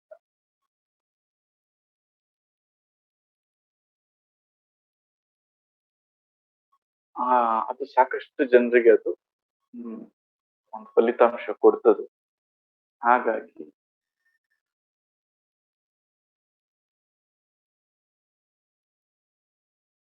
ಸಮಾಧಿ ಏರ್ಪಟ್ಟಾಗ ಹೇಗೆ ಶರೀರ ಸ್ಥಿರವಾಗ್ತದೋ, ಸ್ತಬ್ಧವಾಗ್ತದೋ, ಯಾಕೆಂದ್ರೆ ಚಿತ್ತಸ್ವಾಸ್ಥ್ಯ ಏರ್ಪಟ್ಟ ತಕ್ಷಣ ಅದು ಶರೀರದ ಚಲನೆ ಶಿಲೆಯಂತೆ ಸ್ತಬ್ಧವಾಗೋಗ್ತದೆ. ಅದು ಅವ್ರಿಗೆ ಘಟಿಸಿದ್ದು. ಆದ್ರೆ ಅದನ್ನ ಅನುಕರಣೆ ಮಾಡೋದ್ರಿಂದ ಅದ್ರ ಪರಿಣಾಮಗಳು ಬರ್ತವೆ. ನಾವು ಆ ತಂತ್ರವನ್ನು ಹಿಂಬಾಲಿಸ್ಬೇಕು. ಈ ಸಂದುಗೊಂದಿಲ್ಲಿ ಹೋಗುವಂತ ಮಾರ್ಗ ಬಹಳ ಕಷ್ಟ ಆಗ್ತವೆ. ಈಗ ಮನಸ್ಸನ್ನು ನಿಯಂತ್ರಿಸು, ಇಂದ್ರಿಯಗಳನ್ನ ನಿಯಂತ್ರಿಸು, ಆ ಕೋಶನ ನಿಯಂತ್ರಿಸು, ಬಹಳ ಕಷ್ಟಕರವಾದ ಕೆಲಸ ಅದು. ಒಂದು ಮೇನ್ ಸ್ವಿಚ್, ಈ ಒಂದು ಮೇನ್ ಸ್ವಿಚ್ ಅನ್ನು ಹೇಳ್ಕೊಂಡ್ರೆ ಉಳಿದಂತವ್ರೆಲ್ಲರೂ ಅವುಗಳ ಸ್ವಾಧೀನತೆಯನ್ನು ಕಳ್ಕೊಳ್ತಾರೆ, ನಿತ್ರಾಣರಾಗ್ತಾರೆ. ಹಾಗೆ ಬಹಳ ಸುಲಭವಾಗಿರೋಂಥ ಮಾರ್ಗ. ತಾವು ಮಾಡ್ಬೇಕಾಗಿರೋಂಥದ್ದೆಲ್ಲ ಸ್ಥಿರವಾದ ಆಸನದಲ್ಲಿ ಸುಮ್ಮನೆ 1 ಮಿಲಿಮೀಟರ್ ಅಷ್ಟು ಕದಲದೆ ಕುಳಿತುಕೊಳ್ಳುವಂಥದ್ದು, ಇನ್ನೇನು ಬೇಡ, ಬರೀ ಕುಳಿತುಕೊಳ್ಳುವಂಥದ್ದಷ್ಟೇ. ಇನ್ನು ಉಳಿದದ್ದೆಲ್ಲ ತಾನೇ ಘಟಿಸ್ತದೆ. ಸ್ಥಿರ ಭದ್ರಾಸನ. ಆ ಆಸನಕ್ಕೆ ಯಾವ ಒಂದು ಭಂಗಿಯನ್ನ ಬಳಸಬೇಕು ಅಂತ ನಮಗೆ ಒಂದು ಡಿಸ್ಕಷನ್ ನಡೀತಾ ಇತ್ತು. ಹೆಚ್ಚು ಹೊತ್ತು ಕುಳ್ಕೊಳ್ಳೋಕೆ ಅನುಕೂಲವಾಗೋ ತರ ಶರೀರ ದೇಹ ಈ ಭಾಗ ಏನಿದೆ, ಈ ಭಾಗದ ಮೇಲೆ ಈ ಶರೀರದ ತೂಕ ಸಮನಾಗಿ ಹಂಚಲ್ಪಟ್ಟಾಗ ರಕ್ತ ಸಂಚಲನೆ ಚೆನ್ನಾಗಾಗ್ತದೆ, ಮತ್ತೆ ಇಡೀ ದೇಹದ ಒಂದು ಭಾರ ಸಮನಾಗಿ ಅದು ಡಿಸ್ಟ್ರಿಬ್ಯೂಟ್ ಆಗ್ತದೆ ಎಲ್ಲ ಕಡೆ. ಆದ್ರಿಂದ ಕುಳಿತುಕೊಳ್ಳುವಾಗ ಈ ಭಾಗ ಮತ್ತು ತೊಡೆ ಭಾಗದ ಹೆಚ್ಚಿನ ಭಾಗ ನಮಗೆ ನೆಲದ ಮೇಲೆ ಆಶ್ರಯ ತಗೊಳ್ಳೋ ತರ ತಾವು ಮಾಡ್ಕೋಬೇಕು. ಅದಕ್ಕೆ ಮುಂಚೆ ಸ್ವಲ್ಪ ಮೆದುವಾದ ಹೊದಿಕೆಗಳನ್ನ ಮತ್ತೆ ಒಂದು ಪವಿತ್ರವಾದ ವಸ್ತ್ರನ ಇದೇ ಕಾರಣಕ್ಕಾಗಿ ಅದನ್ನ ಇಟ್ಕೊಂಡು ಬಳಸ್ಕೊಳ್ಳಿ. ಇದ್ರ ಬಗ್ಗೆ ಎಲ್ಲ ಸಾಕಷ್ಟು ಮಾತಾಡಿದ್ವಿ, ಹಳೆ ವಿಡಿಯೋಗಳು ಕೇಳೋದಕ್ಕೆ ಗೊತ್ತಾಗುತ್ತೆ. ಇಂಥ ಒಂದು ಒತ್ತಡಗಳನ್ನ ಮೇಂಟೈನ್ ಮಾಡೋದಕ್ಕೆ ಬೇಕಾಗಿರುವಂತ ಒಂದು ಆಸನವನ್ನ ಹಾಕೊಂಡು, ನಿಮಗೆ ಈಗ ಪಾದವನ್ನು ಇದ್ರ ಮೇಲೆ ಹಾಕೊಳಕ್ ಆಗ್ಲಿಲ್ಲ ಅಂದ್ರೆ ಚಿಂತೆ ಇಲ್ಲ, ನೀವು ಸುಮ್ನೆ ಮುಂದೆ ಇಟ್ಕೊಳ್ಳಿ. ಒತ್ತಳಿ ಈ ಒತ್ತಡ ಸಮನಾಗಿ ಎಲ್ಲ ಕಡೆಗೆ ಹಂಚಲ್ಪಡಬೇಕು. ಇಲ್ಲಿ ಒಂದು ವಿಚಾರವನ್ನ ಸ್ವಲ್ಪ ಗಮನದಲ್ಲಿ ತಗೋಬೇಕು. ಕೆಲವರಿಗೆ ಪಾಪ ನಾನಾ ಕಾರಣಗಳಿಂದ ಲಿಗಮೆಂಟ್ಸ್ ಟೇರ್ ಆಗಿರ್ತವೆ ಇದರಲ್ಲಿ. ಅಂತವ್ರು ಇದನ್ನ ಮಾಡಕ್ ಹೋಗ್ಬಿಡಿ. ಸುಮ್ನೆ ಒಂದ್ ಚೇರ್ ಹಾಕೊಳ್ಳಿ. ವಯಸ್ಸಾಗಿರೋಂಥವ್ರು ಅಥವಾ ಒಂದು 50 ವರ್ಷ ದಾಟಿರೋಂಥವ್ರು ಆರಾಮಾಗಿ ಅದ್ರ ಮೇಲೆ ಕೂತ್ಕೊಂಡು ಸ್ಥಿರವಾಗಿ ಕೂತ್ಕೊಳ್ಳಿ ಎಲ್ಲಾದ್ರೂ. ಆದ್ರೆ ವಯಸ್ಸಿನಲ್ಲಿರೋಂಥವ್ರು, ಚೆನ್ನಾಗಿ ಆರೋಗ್ಯ ಸದೃಢವಾಗಿರುವಂತವ್ರು ಇದನ್ನ ಬಳಸ್ಕೋಬಹುದು. ಈ ಭಾಗದಲ್ಲಿ ನೋವಿರುವಂತವ್ರು ಆಸನಗಳನ್ನ ಹಾಕಕ್ ಹೋಗ್ಬೇಡಿ. ಇದನ್ನ ಆರಾಮಾಗಿ ನೀವು ಅನುಕೂಲಕರವಾದಂತ ಒಂದು ಚೇರ್ ಅನ್ನು ಅಥವಾ ಸ್ಟೂಲ್ ಅನ್ನು ತಗೊಂಡು ಅದ್ರ ಮೇಲೆ ನೀವು ಸಾಧನೆ ಮಾಡ್ಕೊಳ್ಳಿ. ಇದಕ್ಕೆ ಮತ್ತಷ್ಟು ತೊಂದರೆಯನ್ನು ಕೊಡೋದು ಬೇಡ. ಇದೊಂದು ಫಿಸಿಕಲ್ ಪ್ರಾಬ್ಲಮ್. ಈಗಾಗಲೇ ಹಾನಿ ಮಾಡ್ಕೊಂಡಿರೋದ್ರಿಂದ ಉಂಟಾಗುವಂತ ಸಮಸ್ಯೆ. ಕೀಲು ಭಾಗದಲ್ಲಿ ನೋವು ಬರುವಂತವ್ರು ಸ್ವಲ್ಪ ಒಳ್ಳೆ ಚೇರ್ ಅನ್ನು ಅಥವಾ ಒಂದು ಎತ್ತರದ ಒಂದು ಮಂಚದ ಮೇಲೆ ಕಾಲು ಕೆಳಗಡೆ ಟೆಂಪರೇಚರ್ ಹೀರ್ಕೊಳ್ದಾಗ ಕೆಳಗಡೆನೂ ಒಂದು ಮ್ಯಾಟ್ ಹಾಕ್ತೀವಿ. ಕೆಳಗಡೆ ಹೋಗ್ಬಾರ್ದು. ಇದರ ಬಿಸಿ ದೇಹದ ಉಷ್ಣತೆ ನೆಲಕ್ಕೆ ಹೋಗದಾಗೆ ಒಂದು ಇನ್ಸುಲೇಟರ್ ಅನ್ನ ಹಾಕೊಳ್ಳಿ. ಇಲ್ಲಿ ಒಂದು ಇನ್ಸುಲೇಟರ್ ಹಾಕೊಂಡಿದ್ದೀರಾ. ಸರಿ, ಸಾಧ್ಯವಾಗುವಂತವ್ರು, ಇಲ್ಲಿ ನೋವಿಲ್ಲದೆ ಇರ್ತಕ್ಕಂಥವ್ರು ಈ ಪಾದದ ಮೇಲೆ ಆರಾಮಾಗಿ ಪಾದನ ಹಾಕೊಳ್ಳಿ. ಸಾಕಷ್ಟು ಕಾಲ ತಾವು ಕುತ್ಕೊಳಕ್ಕಾಗುತ್ತೆ. ತಾವು ಮಾಡ್ಬೇಕಾಗಿರೋದೆಲ್ಲ ಅಲುಗಾಟವಿಲ್ಲದೆ ಕುಳಿತುಕೊಳ್ಳುವಂಥದ್ದು. ಇಲ್ಲಿ ಮುದ್ರೆಗಳು ಅಂತ ಕರಿತೀವಿ. ಮುದ್ರೆಗಳು ಸಾಕಷ್ಟು ಪ್ರಯೋಗ ಮಾಡಿಟ್ಟಿದ್ದಾರೆ. ಆ ಮುದ್ರೆಗಳ ಮೇಲೆ ನಾವು ಹೀಗಿಟ್ಟುಕೊಂಡ್ರೆ ಬೇಸರ ಆಗಿ ಇಡೀ ಜೀವನ ಆ ತರದ ಹಾರ್ಮೋನ್ ಅನ್ನ ಸೆಕ್ರೇಟ್ ಮಾಡಿ ಇಡೀ ಜೀವನನ್ನ ಒಂದು ದುರಂತಕ್ಕೆ ತಳ್ಳಬಲ್ದು ಕೇವಲ ಒಂದು ಮುದ್ರೆ ಹೀಗಿಟ್ಕೊಳ್ಳೋದು. ನಮಗೆ ಬೇಕಾಗಿರುವಂತದ್ದು ಸ್ವಲ್ಪ ತಿಳುವಳಿಕೆಗೆ ಬೇಕಾಗಿರುವಂತ, ಎಚ್ಚರವಾಗಿರೋದಕ್ಕೆ ಬೇಕಾಗಿರುವಂತ ಒಂದಷ್ಟು ಪ್ರಜ್ಞೆ. ತೀರಾ ಎಚ್ಚರ ಆಗೋದ್ರೆ ಮತ್ತೆ ಪಂಚೇಂದ್ರಿಯಗಳ ಸಮೇತ ಈ ಕೋಶಗಳೆಲ್ಲ ಕೆಲಸ ಮಾಡ್ತವೆ. ಏನು ಇಲ್ಲದೆ ಹೋಗ್ಬಿಟ್ರೆ ನಾವು ಅಪ್ರಜ್ಞೆಗೆ ಹೋಗಿ ಏನನ್ನು ತಿಳ್ಕೊಳಕ್ಕಾಗಲ್ಲ. ಎಷ್ಟು ಪ್ರಜ್ಞೆ ಇರಬೇಕು, ಎಷ್ಟು ಇವುಗಳ ಒಂದು ಇಂದ್ರಿಯ ಸಕ್ಷಮತೆಯನ್ನು ಕ್ಷೀಣಿಸ್ಕೋಬೇಕು ಅನ್ನುವಂಥದ್ದು ಇಲ್ಲಿ. ಎಚ್ಚರಿಕೆ ಕೊಡುವಂತ ಒಂದು ಮುದ್ರೆ ಅಂದ್ರೆ ಚೆಣ್ ಮುದ್ರೆ. ನಮ್ಗೆ ಇದು ಬೆನ್ನು ಹುರಿಯನ್ನು ನೇರ ಮಾಡುತ್ತೆ. ಬೆನ್ನು ಹುರಿ ನೇರವಾಗಿದ್ದಾಗ ನಮ್ಮ ಮೆದುಳಲ್ಲಿ ಸೆರೆಬ್ರಲ್ ಲಿಕ್ವಿಡ್ ಅಂತ ಒಂದಿರುತ್ತೆ. ಅದು ಒಂದು ಹಂತದಲ್ಲಿ ಯಾವುದೋ ಒಂದು ಗ್ಲ್ಯಾಂಡ್ ಅಂತ ಕರೆಯೋಣ, ಆ ಒಂದು ಗ್ಲ್ಯಾಂಡ್ ಮೇಲೆ ಸರಿಯಾಗಿ ಆ ಲಿಕ್ವಿಡ್ ಇದ್ದಾಗ ಜಾಗ್ರತ್ ಅಂದ್ರೆ ವಿಶ್ವ ಅಂತ ಕರೆಯುವಂತ ಅವಸ್ಥೆಯಲ್ಲಿ ಇರುತ್ತೆ. ಸೊ ಯಾರಾದ್ರೂ ಸರಿ ಬೆನ್ನುಹುರಿ ನೇರವಾಗಿ ಇಟ್ಕೊಂಡು ನಿದ್ರೆಗೆ ಜಾರೋದಕ್ಕೆ ಸಾಧ್ಯ ಇಲ್ಲ. ಸೊ ಸದಾ ಜಾಗೃತವಾಗಿರುವಂತ ಒಂದು ಈ ಮುದ್ರೆಯನ್ನು ಬಳಸ್ಕೋಬೇಕು. ಇದು ನಮ್ಮ ಸಾಕ್ಷಿತ್ವಕ್ಕೆ, ಗಮನಿಸೋದಿಕ್ಕೆ, ಗ್ರಹಿಸೋದಿಕ್ಕೆ ಬೇಕಾಗಿರುವಂತ ದೊಡ್ಡ ಮುದ್ರೆ ಇದು.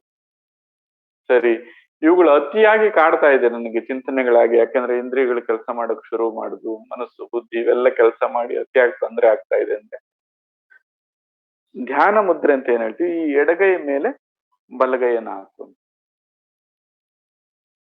ಇದು ಶರೀರದಲ್ಲಿ ನಾನಾ ಬದಲಾವಣೆಯನ್ನು ತರ್ತದೆ. ಈ ಮುದ್ರೆ, ಎಲ್ಲಾ ಮುದ್ರೆಗಳು ಒಂದೊಂದು ಬದಲಾವಣೆಯನ್ನು ತರ್ತದೆ. ಇದು ಶರೀರದಲ್ಲಿ ಆ ಹೃದಯ ಬಡಿತವನ್ನ ಎಷ್ಟಕ್ಕೆ ತಗೊಂಡ್ಬರ್ಬೇಕು, ಶ್ವಾಸಕೋಶದ ಉಸಿರನ್ನ ಎಷ್ಟಕ್ಕೆ ತಗೊಂಡ್ಬರ್ಬೇಕು, ಇದೆಲ್ಲದನ್ನು ಒಂದು ಹಂತಕ್ಕೆ ತಗೊಂಡ್ಬಂದು ಸುಷುಪ್ತಿಗೆ ಅಥವಾ ನಿದ್ರೆಗೆ ಚಾರಿಸುತ್ತೆ ಇದು. ಅಥವಾ ತುರ್ಯ ಅಂತ ಕರೆದ್ರೆ, ತುರ್ಯಕ್ಕೆ ಎಚ್ಚರ ಇದ್ರೆ ಅದಕ್ಕೆ ತುರ್ಯ ಅಂತೀವಿ ಅಷ್ಟೇ. ಅಂದ್ರೆ ಒಟ್ಟಿನಲ್ಲಿ ಅನ್ಕಾನ್ಶಿಯಸ್ ಆಗಿ ಮಾಡುತ್ತೆ ಇದನ್ನ. ಇಂದ್ರಿಯಗಳ ಒಂದು ಅಥವಾ ಉಪಾಧಿಗಳಿಂದ ತನ್ನನ್ನ ಪ್ರತ್ಯೇಕಿಸುತ್ತೆ ಇದು. ಏನ್ ಮಾಡ್ಬೇಕಪ್ಪ, ಸುಮ್ನೆ ಎಡಗೈ ಮೇಲೆ ಬಲಗೈ ಹಾಕೋಬೇಕು. ಒಂದು ಇವುಗಳ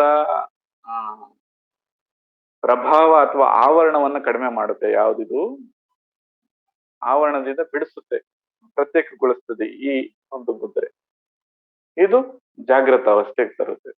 ಎಷ್ಟು ಜಾಗ್ರತೆ ಇರಬೇಕು, ಎಷ್ಟು ಕಳಚಬೇಕು, ಈ ಎರಡನ್ನ ನೀವು ಲೆಕ್ಕಾಚಾರ ಮಾಡ್ಕೋಬೇಕು. ನನಗಿಲ್ಲ, ಏನು ಗೊತ್ತಾಗ್ತಾ ಇಲ್ಲ, ನಿದ್ರೆ ಬಂದಾಗ ಆಗ್ತಾ ಇದೆ ಅಂದ್ರೆ ಸ್ವಲ್ಪ ಚಿಣ್ಣ ಮುದ್ರೆಗೆ ಸ್ವಲ್ಪ ಎಷ್ಟು ಬೇಕೋ ಅಷ್ಟು. ಇನ್ನೂ ಅಧಿಕವಾಗಿ ಬೇಕು ಅನ್ನೋ ಎಚ್ಚರಿಕೆ ಅಂದ್ರೆ ಇನ್ನು ಚೆನ್ನಾಗಿ ಹಾಕೊಂಡು ಸ್ಟ್ರೈಟ್ ಮಾಡ್ಕೊಳ್ಳೋದು. ಇದನ್ನ ನೇರ ಮಾಡಿದ್ರೆ ಬೆನ್ನುಹುರಿ ತಾನೇ ನೇರ ಆಗುತ್ತೆ. ನೀವು ಬೆನ್ನುಹುರಿ ನೇರ ಮಾಡುವಂತ ಕಷ್ಟಪಡ್ಬೇಡ್ರಿ, ಇದನ್ನ ನೇರ ಮಾಡ್ರಿ ಸಾಕು, ಬೆನ್ನುಹುರಿ ತಾನೇ ನೇರ ಆಗುತ್ತೆ. ಎಷ್ಟು ನೇರ ಆದ್ರೆ ಆ ಎಚ್ಚರಿಕೆ ಅಷ್ಟು ಹೆಚ್ಚಾಗುತ್ತೆ. ಎಚ್ಚರಿಕೆ ಜಾಸ್ತಿ ಆಗಿ ಚಿಂತನೆಗಳು ಜಾಸ್ತಿ ಆದ್ವು, ಗಲಾಟೆ ಜಾಸ್ತಿ ಆಯ್ತು ಅಂದ ತಕ್ಷಣ ಇದು ನಮಗೆ ಬೇಕೇ ಬೇಕು. ಅಲುಗಾಡ್ದ ಕುತ್ಕೊಳ್ಳುವಂಥದ್ದೇ ಇಲ್ಲಿ ಮುಖ್ಯವಾದ ಸೂತ್ರ. ಎಷ್ಟಪ್ಪ ಅಂದ್ರೆ ಒಂದು ಸಣ್ಣ ಕೂದಲೆಳೆಯಷ್ಟು ಅಲುಗಾಡಬಾರದು. ಕಣ್ಣಿನ ಸಮೇತ, ಕಣ್ಣಿನ ರೆಪ್ಪೆಗಳು ಯಾವ್ದು ಅಲುಗಾಡದ ಕುತ್ಕೋಬೇಕಷ್ಟೆ, ಅಷ್ಟೇ ಮಾಡ್ಬೇಕಾಗಿದೆ. ಸರಿ, ಆ ಎಚ್ಚರಿಕೆ ಜಾಸ್ತಿ ಆಗೋಯ್ತು ಅಂದ್ರೆ, ಚಲನೆಗಳು ಜಾಸ್ತಿ ಆಗೋಯ್ತು ಅಂದ್ರೆ ಈ ಮುದ್ರೆಗೆ ಬನ್ನಿ, ನನಗೆ ತಾನೇ ಅವು ಕಡಿಮೆ ಆಗ್ತಾ ಬರ್ತದೆ.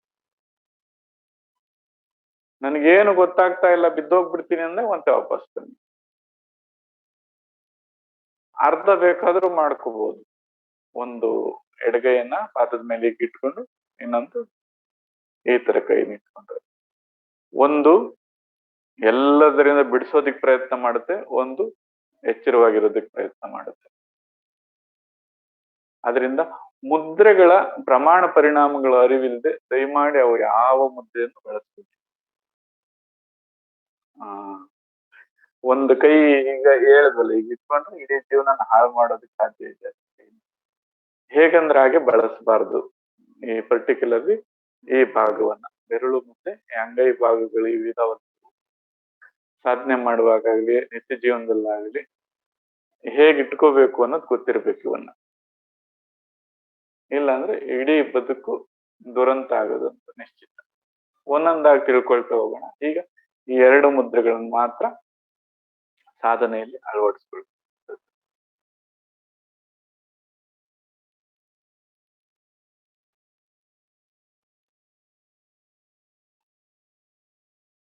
ಸರಿ, ಗಮನ ಎಲ್ಲ ಎಲ್ಲಿರ್ಬೇಕು ಅಂತ ಹೇಳಿದ್ರು, ಇದನ್ನೆಲ್ಲ ನೋಡ್ತಾ ಇರ್ತಕ್ಕಂಥವನ್ ಯಾವನು ಅನ್ನೋದು ಇರ್ಬೇಕು, ಸಾಕ್ಷಿತ್ವ ಅನ್ನೋದ್ರ ಕಡೆ. ಇದನ್ನೆಲ್ಲ ನೋಡ್ತಾ ಇರೋದು ಆ ಗಮನಿಕ ಒಂದು. ಮೂರನೇದು ಗ್ರಹಣೆ. ಸೊ ಯಾವ ಸಲಕರಣೆಯನ್ನು ಬಳಸಿದಾಗ ಗ್ರಹಿಸ್ತಾ ಇದ್ದಾನೆ, ಆ ಗ್ರಹಣೆ. ಮೂರನ್ನ ಮೊದಲು ಶಾರ್ಪ್ ಮಾಡ್ಕೊಳ್ತಾ ಹೋಗೋಣ. ಆಮೇಲೆ ಯಾವ್ಯಾವ್ದನ್ನ ಬಳಸಿದಾಗ ಏನೇನು ಪ್ರಮಾಣ ಪರಿಣಾಮಗಳು ಅರ್ಥಕೊಂಡು ಮುಂದಿನ ಜೀವನದಲ್ಲಿ ಅದನ್ನೆಲ್ಲ ಅಳವಡಿಸ್ಕೊಳ್ಳೋಣ ಮುಂದಿನ ಭಾಗದಲ್ಲಿ. ಬಹಳಷ್ಟು ಜನರಿಗೆ ಇಷ್ಟೇ ಪ್ರಶ್ನೆಗಳಿದ್ದಿತ್ತು.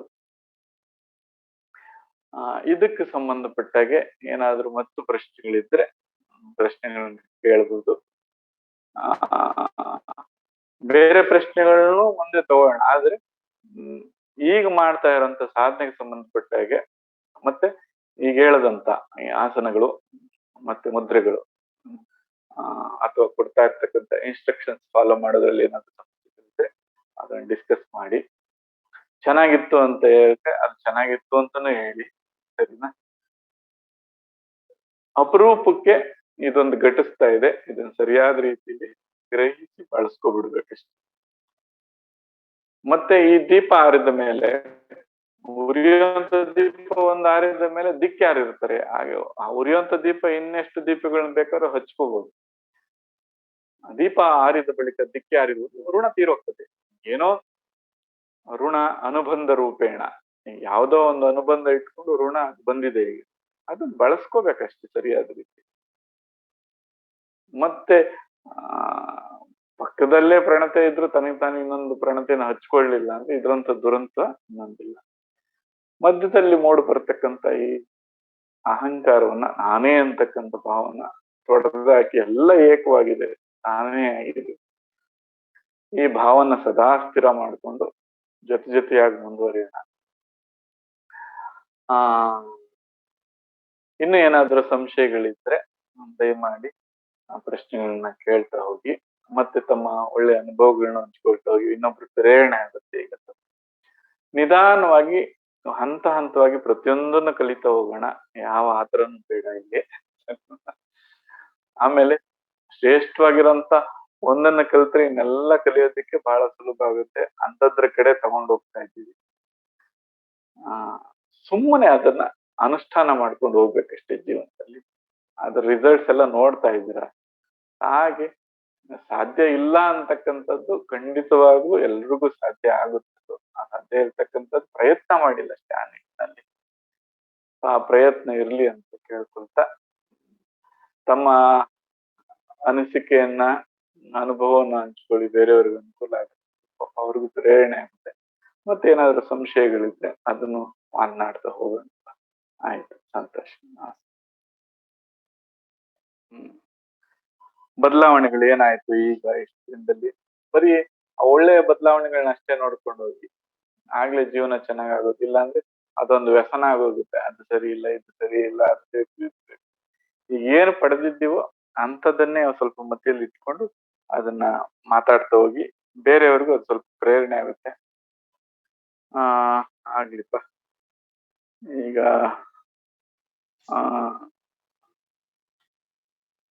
ಮಾತಾಡಿಪ್ಪ. ನಮಸ್ತೆ ಗುರುಜಿ. ಸಾಷ್ಟಾಂಗ ನಮಸ್ಕಾರ ಗುರುಜಿ. ನಮಸ್ತೆಪ್ಪ, ಮಾತಾಡಿಪ್ಪ. ಬೆಳಗ್ಗೆ ಎಲ್ಲ ಚೆನ್ನಾಗ್ ಆಗ್ತಾ ಇದೆ ಗುರುಜಿ. ಬೆಳಗ್ಗೆ ಎದ್ದಾಗ ಏನು ಕಾಲ್ ನೋವೆಲ್ಲ ಇರಲ್ಲ. 10 ಗಂಟೆ ಮೇಲೆ ಹೆಜ್ಜೆ ಎಲ್ಲ ತುಂಬಾ ನೋವು ಬರುತ್ತೆ ಗುರುಜಿ. ಸುಸ್ತಾದಂಗಾಗಿ ಮಲಗ್ಬೇಕು ಅನ್ಸುತ್ತೆ, ನಿದ್ದೆ ಬರುತ್ತೆ. ಒಂದು ವಯಸ್ಸಾಗಿದ್ಯಪ್ಪ, ನೀವು ಆರಾಮ ನಿದ್ದೆ ಮಾಡಿ. ಏನ್ ಈಗ್ಲೂ ಪ್ರಪಂಚನ ಹೊತ್ಕೊಂಡು ತಿರ್ಗ್ಬೇಕಾಗಿಲ್ಲ ನೀವು. ಎಷ್ಟಾಯ್ತು ವಯಸ್ಸು? 61 ಗುರುಜಿ. ಇನ್ನು ಯಾರೋ ಮೊಮ್ಮಕ್ಳು ಮರಿಮಕ್ಳು ಯಾರ್ಯಾರಿದಾರೋ ಎಲ್ಲಾರ್ದು ಕೆಲ್ಸನೂ ನೀವೇ ಮಾಡೋದಕ್ಕೆ ಪ್ರಯತ್ನ ಮಾಡಿ. ಅವ್ರನ್ನೇನು ಮಾಡಕ್ ಬಿಡ್ಬೇಡಿ, ಸರಿನಾ? ಒಂದ್ ಕಾಲದಲ್ಲಿ ಅವ್ರಿಗೆ ಬದುಕನ್ನು ಕಲಿಸ್ಬೇಕು, ಇಲ್ಲಾಂದ್ರೆ ಅವ್ರನ್ನ ನಾವು ಭಿಕ್ಷುಕರನ್ನಾಗಿ ಮಾಡ್ತೀವಿ. ಈ ಪ್ರಶ್ನೆ ಪ್ರತಿಯೊಬ್ಬರಿಗೂ ಬರ್ಬೇಕು. ಅವ್ರವ್ರ ಕೆಲಸಗಳನ್ನ ಅವ್ರವ್ರು ಮಾಡ್ಕೊಳ್ಳೋದಕ್ಕೆ ಬಿಡ್ಬೇಕು. ಈ ವಯಸ್ಸಲ್ಲಿ ನಾವು ಈ ದೇಹವನ್ನ, ಶರೀರವನ್ನು ಮ್ಯಾನೇಜ್ ಮಾಡಿದ್ರೆ ಸಾಕಾಗಿದೆ ಈಗ ನಮ್ಗೆ. ಎಲ್ಲಾ ರೆಸ್ಪಾನ್ಸಿಬಿಲಿಟಿನೂ ನಾನೇ ಹೊತ್ಕೊಂಡು ಸ್ಪೂನ್ ಏನದ್ ಹೇಳ್ತಾರಲ್ಲ, ಬಾಯಲ್ಲಿ ಇಟ್ಟು ಸ್ಪೂನ್ ಫೀಡ್ ಮಾಡಿ ಭಿಕ್ಷುಕರನ್ನಾಗಿ ಮಾಡ್ತೀವಿ ಅಷ್ಟೇ ಅವ್ರನ್ನ. ಅವರ ಕಾಲ ಮೇಲೆ ಅವರ ಬದುಕನ್ನ ಅವ್ರು ನಡೆಸೋ ತರ ಮಾಡ್ತಕ್ಕಂಥದ್ದು ತಂದೆ ತಾಯಿಗಳ ಕರ್ತವ್ಯ. 25 ವರ್ಷದ ಪ್ರಾಜೆಕ್ಟ್ ಮ್ಯಾಕ್ಸಿಮಮ್ ಅಂದ್ರೆ 25 ವರ್ಷಕ್ಕೆ ಅವ್ನು ಸ್ವತಂತ್ರ ಆಗ್ಬೇಕು. ಅವನು ಎಂತಾನೇ ಆಗಿರ್ಲಿ, ಅವನು ಬೇರೆಯವ್ರನ್ನ ಸಾಕಷ್ಟು ಮಟ್ಟಿಗೆ ತಂದು ಹಾಕ್ಬೇಕು. ಏನು ನನಗೆ ಮಾಡೋ ಸಾಮರ್ಥ್ಯ ಇದೆ ಅಂತ ಮಾಡಿ ಅವ್ರನ್ನ ಭಿಕ್ಷುಕರು ಮಾಡೋಂಥದ್ದಲ್ಲ. ಅದನ್ನ ಚಿಕ್ಕ ಪುಟ್ಟ ಮಕ್ಕಳಿಂದಾನೆ ಕಲಿಸ್ತಾ ಹೋಗ್ಬೇಕು ಅದನ್ನ. ಈಗ ತಮ್ಮ ಶರೀರನ ರಕ್ಷಣೆ ಮಾಡ್ಕೊಳ್ಳೋದ್ರ ಕಡೆ ಈಗ ಆಗ ಹಾಳು ಮಾಡ್ಕೊಂಡಿದ್ರೆ ಈಗ ಅನುಭವಿಸ್ತಾ ಇದ್ರೆ ಅಷ್ಟೇ ತಾನೆ. ಆ ಪ್ರಮಾಣ ಪರಿಣಾಮಗಳ ಅರಿವಿದ್ದಿದ್ರೆ ಇವತ್ತು ಯಾಕೆ ಇಷ್ಟು ಪರಿತಪಿಸ್ತಾ ಇದ್ವಿ? ಇಲ್ಲ, ಹೌದು ಖಂಡಿತ ಗುರೂಜಿ. ಇಲ್ಲ. ಅದರಿಂದ ಹೌದು ಗುರೂಜಿ. ಈಗ ಹೌದು. ಯಮುನದಲ್ಲಿರುವಂತವ್ರು ಮತ್ತೆ ಆ ಪೋಷಕರಾಗಿ ಪೇರೆಂಟ್ಸ್ ಆಗಿರೋಂಥವ್ರು ಆ ಮಗುನ ಹೇಗ್ ಬೆಳೆಸ್ಬೇಕು ಅನ್ನೋ ನಿರ್ಣಯ ಮಾಡ್ಕೊಳ್ಳಿ. ಅವನನ್ನ ಭಿಕ್ಷುಕರನ್ನಾಗಿ ಮಾಡಬೇಡಿ ದಯಮಾಡಿ. ಹಾ ಗುರೂಜಿ. ಹಾ ಗುರೂಜಿ. ಅವ್ರ ಜೀವನವನ್ನ ಅವ್ರು ರೂಪಿಸ್ಕೊಳ್ಳೋದಕ್ಕೆ ಎಲ್ಲ ಸಹಾಯ ಮಾಡಿ. ಅದು ಏನೇನ್ ಬೇಕು ಆ ಉಪಕರಣಗಳನ್ನ ಕೊಡ್ರಿ ಹೊರತು ನೀವ್ ಮಾಡ್ಬೇಡ್ರಿ. ಅವ್ರನ್ನ ಆ ರೇಸ್ ಓಡೋದಕ್ ಬಿಡಿ. ಅವ್ರನ್ನ ಹಾ ರನ್ನಿಂಗ್ ಗುರೂಜಿ. ಅವ್ರು ಓಡ್ಲಿ, ನೀವ್ ಯಾಕೆ ಓಡ್ತೀರ ಅವ್ರ ಪರವಾಗಿ? ಸರಿನಾ? ಹಾ ಗುರೂಜಿ. ಹಾ ಗುರೂಜಿ. ಆ ಜವಾಬ್ದಾರಿ ಅಂತ ತಂದ್ಕೊಡ್ಬೇಕಪ್ಪ. ಇಲ್ಲ ಅಂದ್ರೆ ಖಂಡಿತವಾಗ್ಲೂ ಅವ್ರು ಭಿಕ್ಷುಕರಾಗಿ ಹೋಗ್ತಾರೆ. ಸದಾ ಬೇಡ್ಕೊಂಡು ನಿಂತ್ಕೊಳ್ಳಂತ ಆ ಹೀನಾಯ ಸ್ಥಿತಿ ಯಾರಿಗೂ ಬರಬಾರದು. ಹಾ ಗುರೂಜಿ. ಸರಿನಾ? ಹಾ ಆಗ್ಲಿ. ಗುರೂಜಿ. ಅವೆಲ್ಲ ಇರ್ತವೆ. ಈ ವಯೋಸಹಜವಾದಂತ ತೊಂದರೆಗಳು ಏನಿರ್ತವೆ, ದಯಮಾಡಿ ನಿಮ್ಗೊಂದು ಎಚ್ಚರಿಕೆ ಏನಪ್ಪಾ ಅಂದ್ರೆ ಆ ಕೆಡುಕನ್ನ ನೋಡ್ಬೇಡಿ. ಅವೇ ಉಲ್ಬಣ ಆಗ್ತವೆ. ನೀವು ಅನುಭವಿಸುವಂತ ನೋವು ಬರೀ ಒಂದು ಕ್ಷಣ. ಯಾರೋ ಬೈದೋದ್ರು ಅಂದ್ರೆ ಅದು ಅನುಭವಿಸಿದ ಒಂದೇ ಕ್ಷಣ. ಅದನ್ನ ಕೆದಕಿ ಗಾಯ ಮಾಡ್ಕೋತೀರ ಅದನ್ನ. ಹಾ ಗುರೂಜಿ. ಅದನ್ನೇ ನೆನಪಿಸ್ಕೊಂಡು ಗಾಯ ಮಾಡ್ಕೊಂಡು ಜೀವನ ಎಲ್ಲ ದುರಂತ ಆಗುತ್ತೆ ಅದು. ಅದನ್ನ ಹಾ ಬಿಟ್ಟು ಏನ್ ಒಳ್ಳೇದಾಗಿದ್ಯೋ ಅದನ್ನ ಕೆದಕ್ಕೊಳ್ಳಿ. ಇವಾಗ ನಿಮ್ಗಿರುವಂತದ್ದು ಗುರೂಜಿ. ಅದೊಂದೇ. ಯಾವ್ದು ಒಳ್ಳೇದಾಗ್ತಾ ಇದೆಯೋ ಪ್ರಮಾಣ ಮಾಡ್ಕೊಂಬಿಡಿ. ಕೇಳೋದು ಒಳ್ಳೇದನ್ನ ಕೇಳ್ತೀನಿ, ನೋಡೋದು ಒಳ್ಳೇದನ್ನ ಕೇಳ್ತೀನಿ, ಮಾತಾಡೋಂಥದ್ದು ಒಳ್ಳೇದನ್ನ ಮಾತಾಡ್ತೀನಿ, ನೋಡೋದು ನನ್ಗಿಷ್ಟೇ. ಅದ್ ಕೆಟ್ಟದ್ ಬಂತ ಅದನ್ನ ಪಕ್ಕಕ್ಕೆ ಇಡ್ಬೇಕಷ್ಟೇ. ಅದ್ರ ಬಗ್ಗೆ ಗಮನನೂ ಕೊಡ್ಬೇಡಿ. ಇದು ನಿಮ್ಮ ಏಜ್ ಅಲ್ಲಿ ಮಾಡ್ಬೇಕಾಗಿರೋಂಥದ್ದು. ಹಾ ಗುರೂಜಿ. ಅದು 1000 ಒಳ್ಳೇದಿದ್ರುನು ಯಾವ್ದೋ ಒಂದ್ ಕೆಡಕಿರುತ್ತಲ್ಲ ಆ ಕಡೆನೇ ನೋಡುತ್ತೆ ಇದು. ಯಾಕೆಂದ್ರೆ ಅಭ್ಯಾಸ ಆಗ್ಬಿಟ್ಟದೆ ಇದಕ್ಕೆ. ಹಾ ಗುರೂಜಿ. ಇನ್ನು ನನ್ನ ಜೀವನದಲ್ಲಿ ನೀವು ಒಂದ್ಸಲಿ ನನಗೆ ತೊಂದ್ರೆ ಅಂತ ಹೇಳ್ಬಾರ್ದು ನೀವು. ಏನ್ ಒಳ್ಳೇದಿದು, ಇಷ್ಟು ಒಳ್ಳೇದಾಯ್ತು. ಒಂದು ಗ್ಲಾಸ್ ಅಲ್ಲಿ ನೀರ್ ತುಂಬಿದ್ರೆ ಅರ್ಧ ಇದೆ ಅಂತ ಹೇಳ್ಬಾರ್ದು, ಅರ್ಧ ಖಾಲಿ ಆಗ್ಬಿಟ್ಟಿದೆ ಅಂತ ಹೇಳ್ಬಾರ್ದು. ಅಯ್ಯೋ ಅರ್ಧ ಖಾಲಿ ಇದೆ ಅಂತ.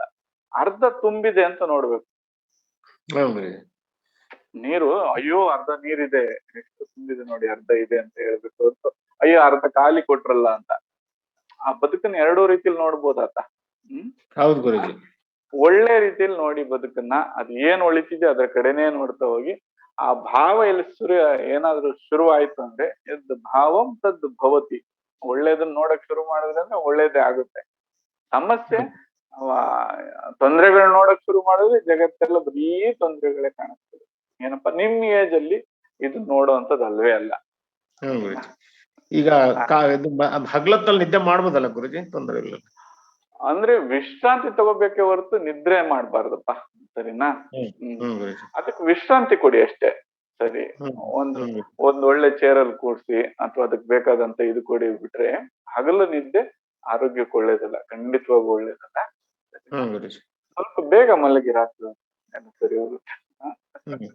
ಈಗ ಚೇರ್ ಮೇಲೆ ಕೂತ್ರೆ ಗುರುಜಿ, ಚೇರ್ ಮೇಲೆ ಕೂತ್ರೆ ಕಾಲು ಹಂಗೆ ನೇರ ಇರ್ಬೇಕು, ಕತ್ರಿ ಆಗಿರ್ಬೇಕು ಗುರುಜಿ? ನಿಮಗೆ ಯಾವ ಅಲುಗಾಟಗಳಿಲ್ಲ ಅಂತ ಯಾವ್ದು ಅನ್ಸುತ್ತೋ ಹಾಗಿರಿ. ಸರಿನಾ? ನನಗೆ ಈ ಕುತ್ಕೊಳ್ಳೋದ್ರಿಂದ ನಾನ್ ನೆಮ್ಮದಿಯಾಗಿದ್ದೀನಿ, ನಾನು ಶಾಂತವಾಗಿದ್ದೀನಿ, ಯಾವ ಅಲುಗಾಟಗಳಿಲ್ಲ ಅಂತ ಯಾವ ಭಂಗಿಲ್ ಅನ್ಸುತ್ತೋ ಸರಿನಾ ಹಾಗೆ. ಅದಕ್ಕೆ ಸುಖಾಸನ ಅಂತಕ್ಕಂಥದ್ದು. ನೀವ್ ಎಲ್ಲಿದ್ರೆ ಆರಾಮ್ ಅನ್ಸುತ್ತೋ ಆ ತರ ಇರ್ಲಿ ಅಂತ. ನಿಮ್ ಏಜಿಗೆ ಹಾಗೆ ಇರ್ಲಿ. ಸರಿ, ಅದಕ್ಕೇನ್ ಜಾಸ್ತಿ ಕಾಟ ಕೊಡಕ್ ಹೋಗ್ಬೇಡಿ. ಯೌವನದಲ್ಲಿ ಪಳಗಿಸಿದ್ರೆ ಇಷ್ಟು ಕಾಟ ಕೊಡ್ತಿರ್ಲಿಲ್ಲ. ಅದು ಹಾಳು ಮಾಡ್ಬಿಟ್ಟು ಪಾಪ ಅದನ್ನ ರಿಪೇರಿ ಮಾಡಕ್ ಹೋದ್ರೆ ಏನ್ ಮಾಡಕ್ ಆಗುತ್ತೆ? ಸರಿ, ಆಯ್ತಪ್ಪ. ಅದು ಇರೋಂಥದ್ದನ್ನ ಸದುಪಯೋಗ ಮಾಡ್ಕೊಳ್ಳಿ. ನಮಸ್ತೆ ಗುರುಜಿ. ನಮಸ್ತೆ. ನಮಸ್ತೆ ಮಾ, ಮಾತಾಡಿ. ಜೈ ಗುರುದೇವ್. ನಮಸ್ಕಾರ ಗುರುಜಿ. ನಮಸ್ತೆ. ಬೆಳಗಿನ ಜಾವ ಧ್ಯಾನದ ಕ್ಲಾಸ್ ತುಂಬಾ ಚೆನ್ನಾಗಿ ಮೂಡ್ ಬರ್ತಾ ಇದೆ ಗುರುಜಿ. ನಾವು ಎಲ್ಲರೂ ಡೀಪ್ ಅಲ್ಲಿ ಹೋಗ್ತಾ ಇದ್ದೀವಿ ಒಳಗೆ. ಅದಕ್ಕೆ ಎಷ್ಟು ಕೃತಜ್ಞತೆ ಹೇಳಿದ್ರು ಸಾಲದು ಗುರುಜಿ. ನನಗೆ ಒಂದು ಡೌಟ್ ಇತ್ತು. ಚೇರ್ ಮೇಲೆ ಕುತ್ಕೊಂಡಾಗ ಲೆಗ್ ಕ್ರಾಸ್ ಮಾಡ್ಕೊಬೇಕನ್ನೋದು ಇನ್ನೋರೀಗ ತಾವ್ ಆನ್ಸರ್ ಕೊಟ್ರಿ ಅದಕ್ಕೆ. ಗುರುಜಿ ಒಂದೇ ಒಂದು ಹಂಬಲ್ ರಿಕ್ವೆಸ್ಟ್ ಗುರುಜಿ, ತಾವ್ ಯಾವಾಗ ಮಾತಾಡಿದ್ರು ಈ ದೀಪ ಆರೋ ಮುಂಚೆ ಅಂತ ಮಾತಾಡ್ಬೇಡ್ರಿ ಗುರುಜಿ, ನಮ್ಗಳು ಬಂದ್ಬಿಡುತ್ತೆ ಪ್ಲೀಸ್ ಗುರುಜಿ. ಅಂತವ್ ಯಾರೋ ಬರ್ತಾ ಇರ್ತಾರಮ್ಮ. ಇದೊಂದು ಉಪಕರಣ ಯಾವ್ದಾದ್ರೂ ಇರ್ಲಿ, ಸರಿನಾ? ಹುಟ್ಟಿದ ಮೇಲೆ ಸಾವು ಖಚಿತ. ಅದು ಯಾವ ಕ್ಷಣನೋ ಗೊತ್ತಿಲ್ಲ. ಸೊ ಇದ್ದಾಗ ಉಪಯೋಗಿಸ್ಕೋಬೇಕು ಅದನ್ನ. ಅದು ವಾಸ್ತವ ಅದು, ಸರಿನಾ? ಶರೀರ ಅಂದ್ಮೇಲೆ ನಾಶ ಖಂಡಿತ. ಹಂಗೆ ಅದನ್ನ ಎಷ್ಟು ಬೇಗ ಉಪಯೋಗಿಸ್ಕೋಬೇಕು ಅನ್ನೋ ಪ್ರಜ್ಞೆ ತಮ್ಗಿರ್ಬೇಕದು, ಸರಿನಾ? ಏನ್ ಮಾಡ್ತೀರಾ, ಯಾವ್ದ್ರಲ್ಲಿ ಇನ್ವಾಲ್ವ್ ಆಗಿದ್ದೀರಾ, ಆ ಆದ್ಯತೆಗಳು ನಿಮ್ಮವು ಇದ್ರ ಕಡೆ ಬಂದಿಲ್ಲ. ಆ ಆದ್ಯತೆ ಬದಲಾಗ್ಬೇಕದು, ಇನ್ನು ಸಿಗೋದಿಲ್ಲ ಅಂತ. ಮರಳುಗಾಡಿನಲ್ಲಿ 4 ದಿನ ನೀರ್ ಸಿಗದೆ ಇದ್ದಾಗ ಎಷ್ಟು ಕಷ್ಟಪಟ್ಟು ತಗೋತೀರಾ? ಸರಿ, ಆ ಆದ್ಯತೆ ಬರ್ಬೇಕಮ್ಮ. ಆಮೇಲೆ ಅದು ವಾಸ್ತವ, ಅದು ಶರೀರ ಯಾವತ್ತಿದ್ರು ಬೇಗ ಹೋಗುವಂತದ್ದೇ. ಅದು ಅಂತ ಉಪಕರಣಗಳು ಸಿಗದೆ ಸರಿಯಾಗಿ ಬಳಸ್ಕೊಬಿಡ್ಬೇಕಷ್ಟೇ ಅದು. ಸರಿ, ನಮಸ್ಕಾರ ಆಯ್ತು ಗುರುಜಿ. ಜೈ ಆಯ್ತು. ಗುರುದೇವ್. ನಮಸ್ತೆ. ನಮಸ್ತೆ ಗುರುಜಿ. ನಮಸ್ತೆಪ್ಪ. ಏನ್ ತಾವು ವಿಶ್ಲೇಷಿಸಿದ್ರು ಧ್ಯಾನ ಮಾಡ್ಬೇಕಾದ್ರೆ ಭಂಗಿಗಳನ್ನ ಹೇಗ್ ಬದಲಾಯಿಸ್ಕೋಬೇಕು ಅಂತ, ಅದೇ ರೀತಿ ಗುರುಜಿ ಬೆಳಗಿನ ಅನುಭವ. ರಾತ್ರಿ ಸ್ವಲ್ಪ ನಿದ್ದೆ ಸ್ವಲ್ಪ ಡಿಸ್ಟರ್ಬ್ ಆಯ್ತು ಯಾಕೋ, ಹಾಗಾಗಿ ಏನೋ ಆವರಣಕ್ಕೆ ಒಳಗಾದೆ ಅನಿಸ್ತು. ನನ್ನ ಮನೆಯವ್ರಿಗೂ ಅದೇ ಅನುಭವ ಆಯ್ತು. ಸರಿ ಸರಿ. ನಾನು ಕೂತಾಗ ಚಿಂತನೆ ಹಾಕೊಂಡ್ ಕೂತಾಗ ಭಂಗಿ ನನ್ನ ಇದು ಬೆನ್ನು ನೇರ ಆಗೋದು, ಆಮೇಲೆ ಸ್ವಲ್ಪ ಜಾಸ್ತಿ ಜಾಗೃತಾವಸ್ಥೆ ಜಾಸ್ತಿ ಆಗಿ ಸ್ವಲ್ಪ ಇದೆಲ್ಲ ಕಣ್ಣಿನ ಇದ್ರದ್ದೆಲ್ಲ ಅಲುಗಾಟಗಳು. ಹೌದು ಹೌದು ಹೌದು. ವಾಯ್ಸ್ ಬ್ರೇಕ್ ಆಯ್ತಪ್ಪ, ಮಾತಾಡಿ. 3 ಸರಿ ಆತರ ಚೇಂಜ್ ಆಯ್ತು ಗುರುಜಿ. ಎಲ್ಲೋ ನನಗೆ ನನ್ನ ತಲೆಯಲ್ಲಿನ ಮಾತು ಹೇಳ್ತಾ ಇತ್ತು, ಇಲ್ಲ ಧ್ಯಾನ ಸರಿ ಹೋಗ್ತಾ ಇಲ್ಲ ಹಂಗೆಲ್ಲ. ಬಟ್ ಹಾಗೆ ರೆಸಿಸ್ಟ್ ಮಾಡಿಲ್ಲ. ಅದನ್ನೆಲ್ಲ ಸಾಕ್ಷಿ ಪ್ರಜ್ಞೆಯಲ್ಲೇ ನೋಡ್ತಾ ಇದ್ದೆ. ಹಾಗೆ ನೋಡ್ತಾ ನೋಡ್ತಾ ಅದೆಲ್ಲ ಮತ್ತೆ ಮಾಯ ಆಯ್ತು. ಬರೋದು ಮಾಯ ಆಗೋದು, ಹಾಗೆ ಧ್ಯಾನಕ್ಕೆ ಹೋಗ್ತಾ ಇದ್ದೆ. ನಾವೇನು ಈಗ ವಿಶ್ಲೇಷಿಸಿದ್ರು ಅದೇ ಅನುಭವ ಆಯ್ತು. ಹೌದು. ಅದು ಏನೇನ್ ನಡೀತಿದ್ದು ಅದು ಹಾಗೆ ಬಿಟ್ಟು ನಾನು ಸಾಕ್ಷಿ ಪ್ರಜ್ಞೆಯಲ್ಲಿ ಮಾತ್ರ ಇದ್ದಾಗ ಜ್ಞಾನದ ಆಳಕ್ಕೆ ಇಳಿಯುವಂತ ಅನುಭವ ಆಯ್ತು ಗುರುಜಿ ಇವತ್ತು. ಅದ್ರ ಪರಿಚಯ ಆಯ್ತಲ್ಲಪ್ಪ, ಈಗ ಬಹಳ ಸ್ಪಷ್ಟವಾಗಿ ಪರಿಚಯ ಆಯ್ತು. ಸರಿ, ಆದಾಗ ಈಗ ಆಂದೋಲನಗಳಿದ್ದ ಕಡಿಮೆ ಆಗ್ಬೇಕು ಅಂದ್ರೆ ಯಾವ ಮುದ್ರೆಯನ್ನ ಬಳಸ್ಬೇಕು? ಸರಿ, ಪ್ರಜ್ಞೆ ಕಳ್ಕೊತೀನಿ ಅಂದ್ರೆ ಯಾವ ಮುದ್ರೆಯನ್ನು ಬಳಸ್ಬೇಕು? ಈ 2 ಅಸ್ತ್ರಗಳು ಬಳಸ್ಕೋಬೇಕು ಈಗ ಒಬ್ಬ ಸಾಧಕ. ಅದ್ ಅವನೇ ನಿರ್ಣಯ ಮಾಡ್ಕೋಬೇಕು, ನಾನು ಹೇಗಿದ್ದೀನಿ ಅನ್ನೋದ್ರ ಮೇಲೆ. ಹಾಗೆ ಪ್ರತಿಯೊಂದು ಕಲಿಸ್ತಾ ಹೋಗ್ಬೇಕು ಅವನಿಗೆ. ಬರೀ ಯಾವ್ದೋ ಒಂದ್ ರೀತಿಲಿ ಹೇಳ್ಬಿಟ್ಟು ಅದನ್ನ ಬಿಟ್ಬಿಡುವಂತದ್ದಲ್ಲ, ಅದನ್ನ ವಿಶ್ಲೇಷಣೆ ಮಾಡಿ ನೋಡಪ್ಪ ಇದನ್ನ ಈ ತರ, ಇದನ್ನೇ ಈ ಶರೀರವನ್ನ ಒಂದು ಒಳ್ಳೆ ಲ್ಯಾಬೊರೇಟರಿ ಇದು, ಇದನ್ನ ಬಳಸುವಂತದ್ದು ಕಲಿಸ್ಬೇಕು.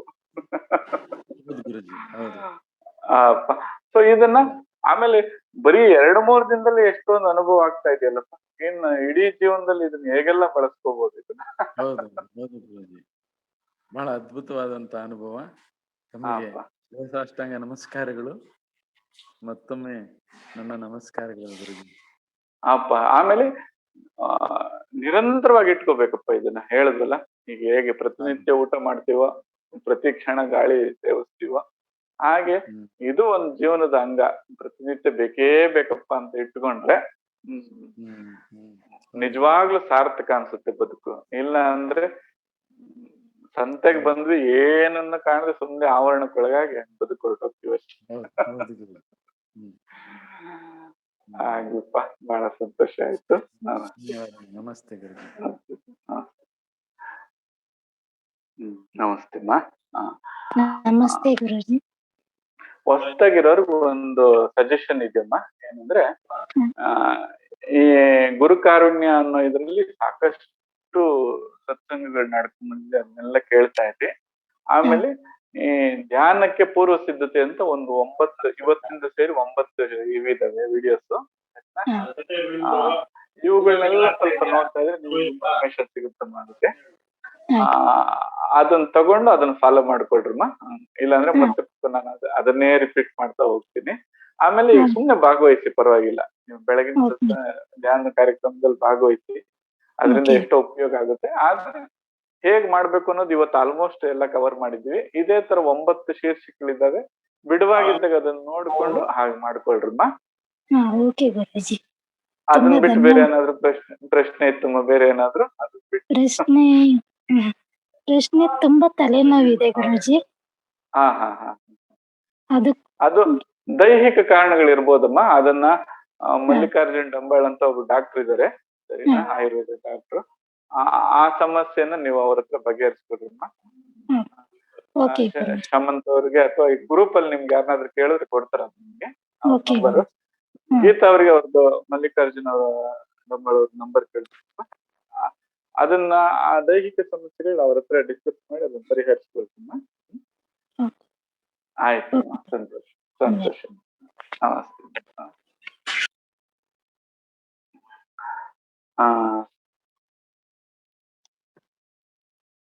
ನಮಸ್ತೆ ಗುರುಜಿ. ನಮಸ್ತೆಪ್ಪ,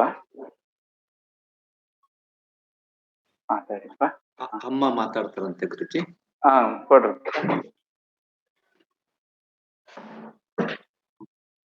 ಪದಕ್ಕೆ ಕೋಟಿ ನಮಸ್ಕಾರಗಳನ್ನು ಅರ್ಪಿಸಿ ಗುರುಜಿ, ನಾನು ಈ 3 ದಿವಸದಿಂದ ಬೆಳಗಿನ ಕ್ಲಾಸಿಗೆ ಭಾಗಿಯಾಗ್ತಾ ಇದ್ದೀನಿ. ಮೊದಲನೇ ದಿನ ನನಗೆ ಅಷ್ಟೊಂದೇನು ಅನ್ನಿಸ್ಲಿಲ್ಲ, ಆದ್ರೆ ಏನೋ ತುಂಬಾ ಖುಷಿಯಾಗಿತ್ತು. ನಿನ್ನೆ ಅಂತೂ ನನಗೆ ಬಹಳ ಏನೇನಾಗಿದೆ ಅಂತ ಹೇಳಕ್ಕೆ ಬರಲಿಲ್ಲ ಗುರುಜಿ.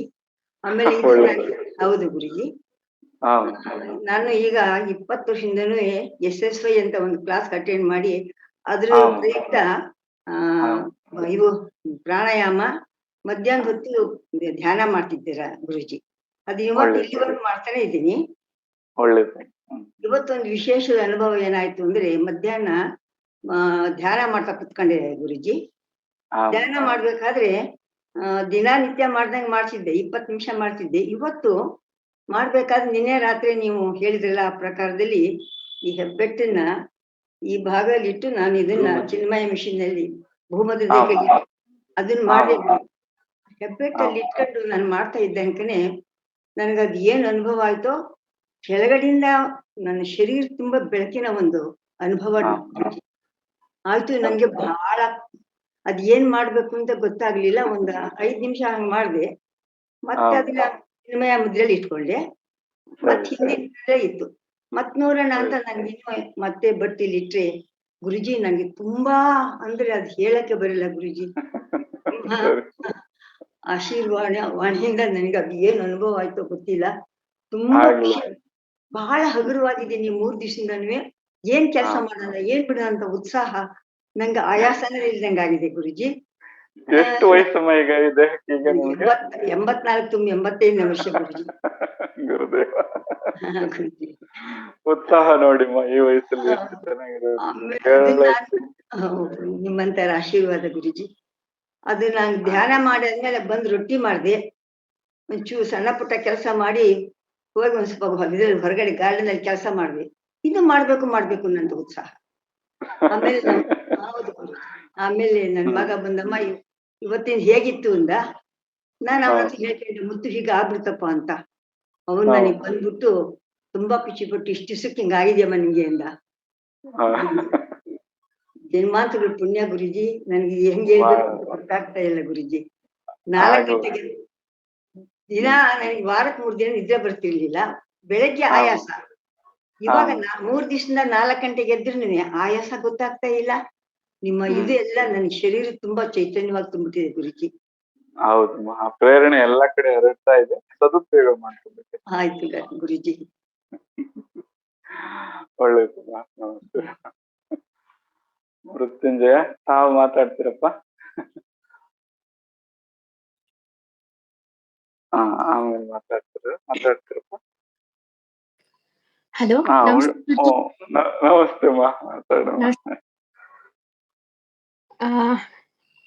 ಈಗ ಅಮ್ಮ ಮಾತಾಡಿದ್ರಲ್ಲ, ತುಂಬಾ ಖುಷಿ ಆಯ್ತು ಗುರುಜಿ. ಹಿರಿಯ ಜೀವ ಮಾತಾಡಿದ್ದು ಇನ್ನೊಂದ್ ಸ್ವಲ್ಪ ಒಂದ್ ಬೆಂಚ್ ಮಾರ್ಕ್ ತರ ಆಯ್ತು. ಹೀಗಾಗಿದೆ, ಹಾಗಾದ್ರೆ ನಾವು ಇನ್ನು ಹೆಚ್ಚು ಕಾನ್ಸಂಟ್ರೇಷನ್ ಮಾಡ್ಬೇಕು ಅಂತ. ಅನುಭವ ಅದೇ ಯಾವಾಗ್ಲೂ ಹೇಳೋಕೆ ಭಾಷೆಲಿ ಹೇಳಕ್ ಆಗದೇ ಇಲ್ಲ ನನ್ಗೆ. ಖುಷಿ ಆಗ್ತಿರುತ್ತೆ.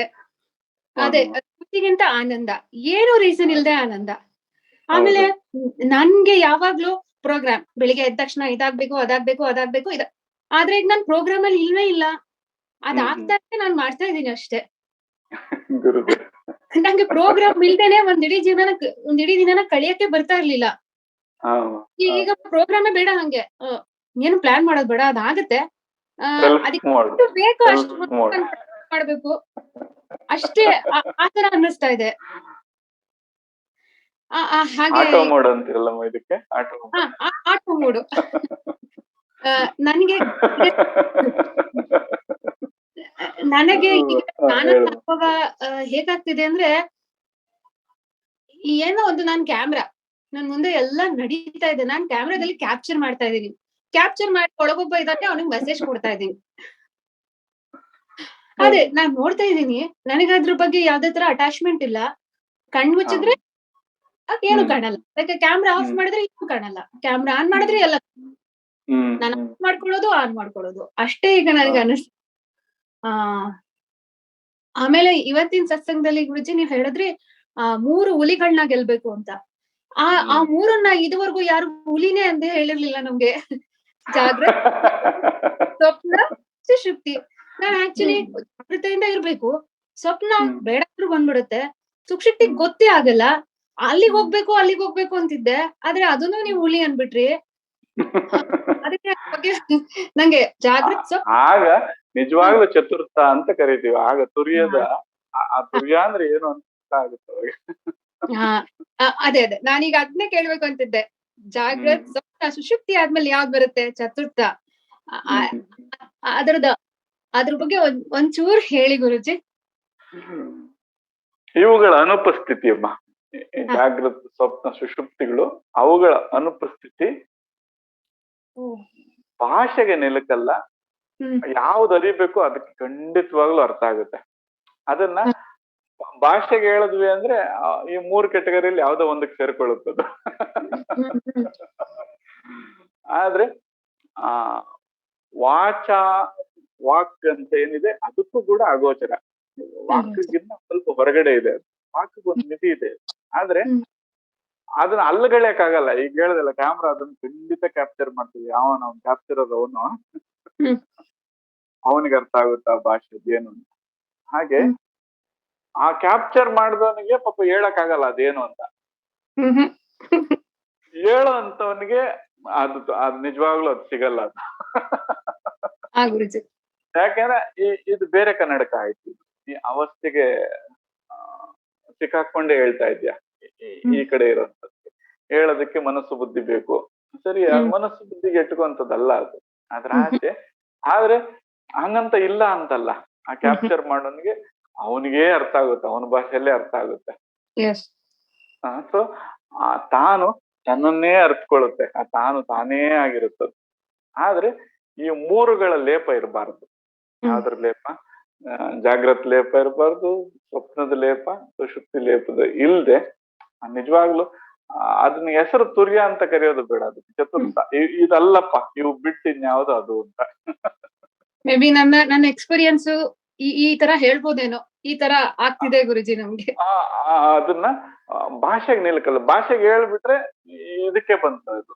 ಓಕೆ, ಅವಾಗ ನೀನೇನಾದ್ರೂ ಅದನ್ನ ತುರ್ಯ ಅಂತ ನಾನು ಎಕ್ಸ್ಪ್ಲೈನ್ ಮಾಡ್ಬಿಟ್ರೆ ವಾಸ್ತವ ಎಲ್ಲಿ ನಿಂತ್ಕೊಳ್ಳುತ್ತೆ ಅಂದ್ರೆ ತುರ್ಯಕ್ಕೆ ಅತೀತ ಅಂತ ನಿಂತ್ಕೊಳ್ಳುತ್ತೆ. ಅದು ತುರ್ಯ ಅತೀತ ಆಗ್ತದೆ. ಅದಕ್ಕೆ ಆ ಅತೀತ ಬಳಸಿದ್ರು ಮತ್ತೆ ಅದನ್ನ ಹೇಳಕ್ ಹೊರಟೆ ಅಂದ್ರೆ ಅದಕ್ಕಿಂತ ಮೀರಿದ್ದಾಗೋಗ್ತದೆ. ಚತುರ್ಥ ಅಂತ 4ನೇ ರಪ್ಪಾಗು ಅಂತ ಅಷ್ಟೇ, ಇವು ಅಲ್ದಿತ್ತು ಅಂತ, 3 ಅಲ್ಲಪ್ಪ. ಇನ್ನೊಂದು ಅದು ತೊಂದ್ರೆ ಅಂತ ನನಗೆ ಅನ್ನಿಸ್ತಿಲ್ಲ, ಆದ್ರೆ ಅದನ್ನ ಹೇಳ್ಕೋಬೇಕು. ಹೊಟ್ಟೆ ಹಸಿವು ಹೆಂಗಾಗುತ್ತೆ ಅಂದ್ರೆ ಗುರುಜಿ, ಹೊಟ್ಟೆ ನೋವೇನು ಅನ್ಸುತ್ತಾರ. ನನಗೆ ಹೊಟ್ಟೆ ನೋವು ಇರ್ಲಿಲ್ವಲ್ಲ, ಏನಾಗ್ತಿದೆ?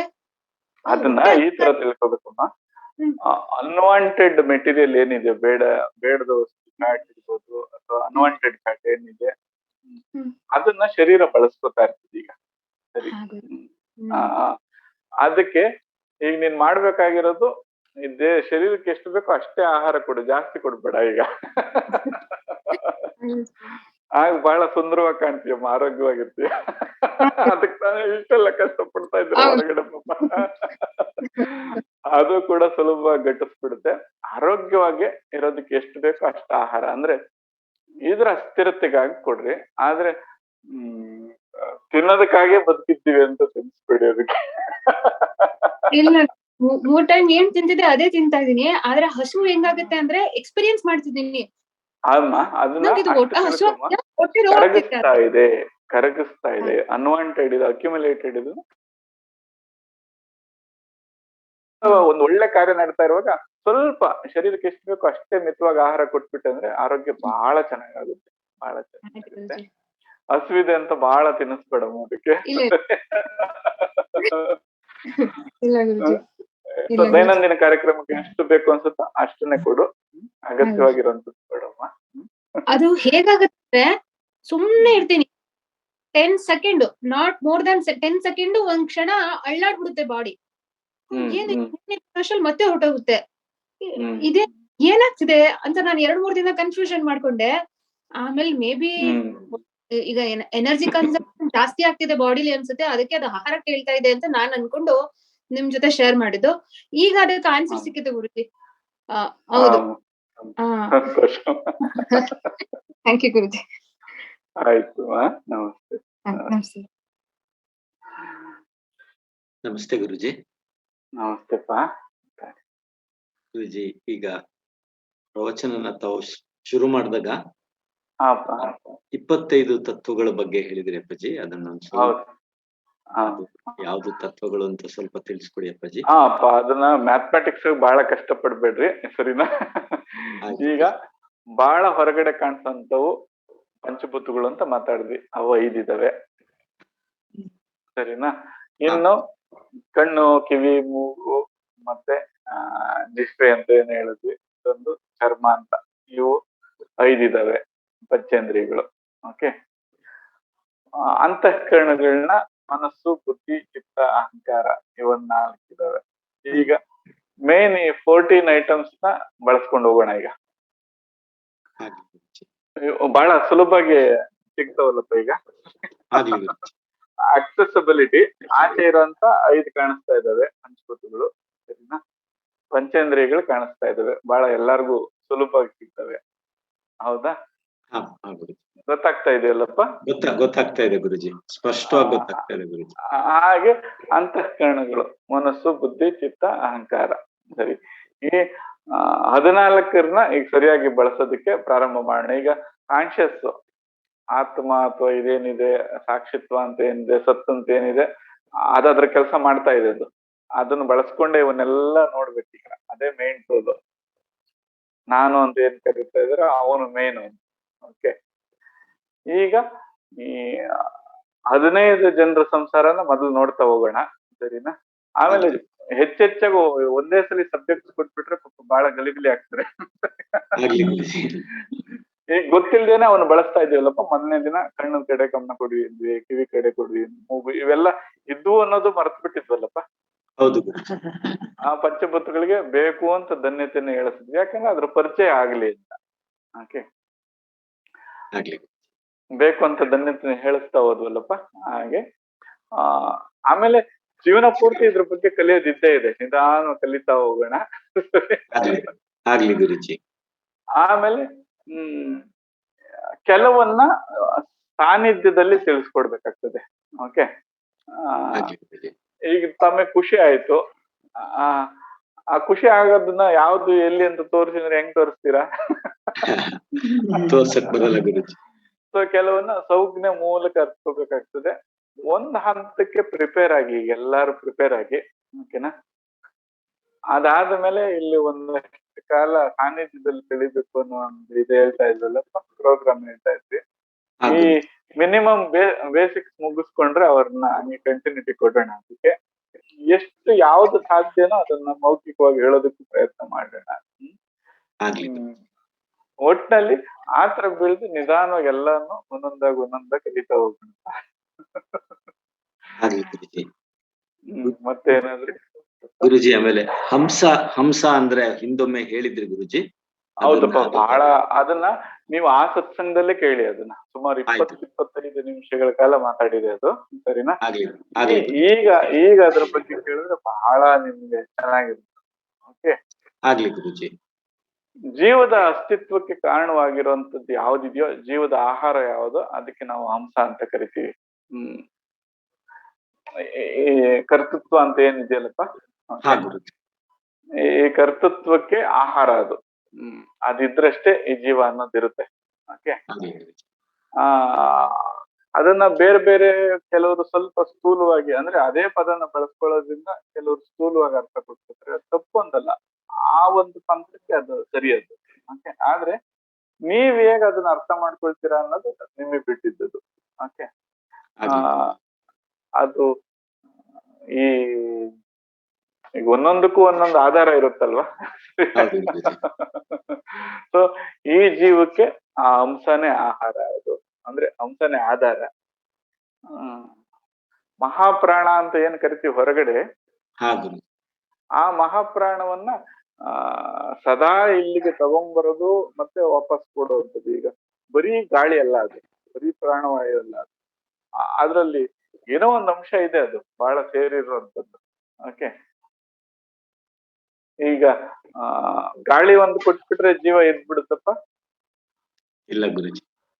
ಸೊ ಬರೀ ಗಾಳಿ ಕೊಡಿದ್ರೆ ಜೀವ ಅಂದ್ರೆ ಯಾವುದು ಇದೆಯೋ ಅದು ನಿರಂತರವಾಗಿ ಬಂದು ಹೋಗಿ ಆ ವ್ಯಾಪಾರ ನಡೀತಾ ಇದೆ, ಪ್ರಾಣ ವ್ಯಾಪಾರ. ಆ ಪ್ರಾಣ ವ್ಯಾಪಾರಕ್ಕೆ ಕಾರಣವಾಗಿ ಯಾವುದು ಅದನ್ನ ನಡೆಸ್ತಾ ಇದೆಯೋ ಅಥವಾ ಬಂದು ಹೋಗ್ತಾ ಇದೆಯೋ, ಈ ಜೀವದ ಅಸ್ತಿತ್ವಕ್ಕೆ ಕಾರಣವಾಗಿದೆಯೋ ಅದಕ್ಕೆ ಹಂಸ ಅಂತ ಬಳಸ್ತೀವಿ. ಒಂದ್ 20 ನಿಮಿಷಗಳ ಕಾಲ ಇದೆಯಪ್ಪ ಅದು ಆಲ್ಮೋಸ್ಟ್ ಎಕ್ಸ್ಪ್ಲೇನೇಷನ್ ಇದೆ. ಈಗ ಅದನ್ನ ಸ್ವಲ್ಪ ನೀವು ಕೇಳಿದ್ರೆ ಚೆನ್ನಾಗಿರುತ್ತೆ. ಆಯ್ತು ಗುರುಜಿ. ಆಗ್ಲಪ್ಪ, ಸಂತೋಷ. ನಮಸ್ತೆ ಗುರುಜಿ, ತುಂಬಾ ಧನ್ಯವಾದಗಳು ಗುರುಜಿ. ನಮಸ್ತೆ. ಸಾಧ್ಯವಾದಷ್ಟು ಈಗ ಹಳೆ ಒಂದ್ ಸತ್ಸಂಗಗಳನ್ನ ಕೇಳ್ತಾ ಹೋಗಿ, ಚೆನ್ನಾಗಿ ಅರ್ಥ ಆಗುತ್ತೆ ನಿಮ್ಗೆ. ಒಂದು ರೀತಿಯ ಅನುಭವ ಮತ್ತೆ ಆವರಣ ರಾಹಿತ್ಯ ಸ್ಥಿತಿ ಬೇಕು ಅವುಗಳನ್ನ ಆಲಿಸೋದಕ್ಕೆ. ಈಗ ಬಹುಶಃ ಎಲಿಜಿಬಿಲಿಟಿ ಇದೆ ಅಂತ ಭಾವಿಸ್ತೀವಿ. ಸಾಧ್ಯವಾದಷ್ಟು ಅದನ್ನ ಈಗ ಆಲಿಸ್ಲಿಕ್ಕೆ ಪ್ರಯತ್ನ ಮಾಡಿರಪ್ಪ, ಅನುಕೂಲ ಆಗುತ್ತೆ. ಎಲ್ರು ಎಷ್ಟು ಬಾರಿ ಸಾಧ್ಯನೋ ಅಷ್ಟು ಬಾರಿ ಕೇಳಿ, ಅಷ್ಟು ನಿಮ್ಗೆ ಅನುಕೂಲ ಆಗುತ್ತೆ. ಅದ್ರಿಂದ ನಿತ್ಯ ಜೀವನಕ್ಕೆ ಬೇಕಾದಂತ ಎಷ್ಟೋ ಅಂಶಗಳಾಗಿದ್ದಾರೆ. ಜೈ ಗುರುದೇವ್. ನಮಸ್ತೆ ಗುರುಜಿ. ಜೈ ಗುರುದೇವ್. ಮಾತಾಡಮ್ಮ. ನಮಸ್ತೆ. ದಿನ ಪೂರ್ತಿ ಉತ್ಸಾಹದಿಂದ ಇರ್ತೀನಿ ಗುರುಜಿ. ಹೌದಮ್ಮ, ಸಂತೋಷ ಆಯ್ತು. ಮೊದ್ಲು ಮಾಡ್ತಾ ಇರೋದಕ್ಕೂ ಇವಾಗೂ ಸ್ವಲ್ಪ ಜಾಸ್ತಿ ಡಿಫ್ರೆನ್ಸ್ ಐತೆ. ಅವಾಗ ಮಾಡ್ತಾ ಇದ್ರದ್ದು ಮಧ್ಯಾಹ್ನ ಎಲ್ಲ ನಿದ್ದೆ ಬರೋದು, ತಿರ್ಗಿ ಮಲ್ಕೊಬೇಕು ಅನ್ಸ್ತಾ ಇರೋದು. ಈಗ ನಿರಂತರವಾಗಿ ಉತ್ಸಾಹ ಇದೆ ಈಗ. ಇವಾಗ ಫುಲ್ಲು ಎನರ್ಜಿಕ್ ಆಗಿರ್ತೀನಿ. ಕ್ಲಾಸ್ಗಳಲ್ಲಿ 8 ಪೀರಿಯಡ್ಸ್ ತಗೊಂಡಿದೀನಿ. ಇವತ್ತು ಫುಲ್ ಸ್ಟ್ರೈನು ಆಗಿಲ್ಲ, ಏನು ಇಲ್ಲ ನನಗೆ. ಬ್ಯಾಲೆನ್ಸ್ ಸಿಕ್ತಲ್ಲಮ್ಮ, ಇದನ್ನೇ ಕಾಪಾಡ್ಕೊಂಡು ಹೋಗ್ಬೇಕು ಜೀವನದಲ್ಲಿ. ಎಷ್ಟು ಚೆನ್ನಾಗಿರುತ್ತಲ್ವ ಜೀವನ ಹೋದ್ರೆ. ಯಾರ್ ಏನಂದ್ರುನು ಒಂಚೂರು ಕೋಪ ಬರಲ್ಲ. ಏನಾದ್ರು ಅವ್ರೇನಾದ್ರು ಅನ್ಕ ಹೋಗ್ರಿ ಅಷ್ಟೇ. ಅದಕ್ಕೆ ಮಾತಾಡ್ತಾ ಇದ್ವಲ್ಲಮ್ಮ, ಪ್ರತಿಕ್ರಿಯೆ ಕೊಡೋ ಬದಲು ಸ್ಪಂದಿಸ್ಬೇಕಷ್ಟೇ. ಆ ವಿವೇಕ ಕೆಲಸ ಮಾಡ್ತಾ. ಅದಕ್ಕೆ ನೀವು ಹಳೆ ಸತ್ಸಂಗಗಳನ್ನ ಮತ್ತೆ ಕೇಳಿದ್ರೆ ಅದ್ರ ಸಾಕಷ್ಟು ಇದ್ರ ಬಗ್ಗೆ ಮಾತಾಡಿದೀವಿ.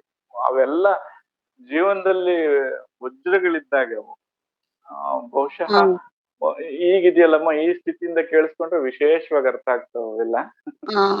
ಖಂಡಿತವಾಗ್ಲು ಪ್ರತಿನಿತ್ಯ ನೀವು ಮಲಗುವಾಗ ಅದನ್ನ ಕೇಳ್ತಾ ಮಲಗಿದ್ರು ಏನು ತೊಂದ್ರೆ ಇಲ್ಲ. ಎಷ್ಟೋ ಒಂದಷ್ಟು ಹೋಗುತ್ತೆ, ಅದಕ್ಕೆ ಆಲಿಸುತ್ತೆ. ಇದು ಅವನ್ನ ಅನುಷ್ಠಾನ ಮಾಡ್ಕೊಳ್ತೀರ, ಜೀವನದಲ್ಲಿ ಅಳವಡಿಸ್ತೀರ.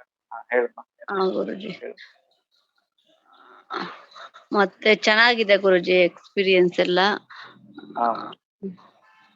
ಯಾವಾಗ 4 ಗಂಟೆ ಆಗುತ್ತೆ ಅನ್ನೋದು ಕಾಯಂಗಾಗಿದೆ ಈಗ.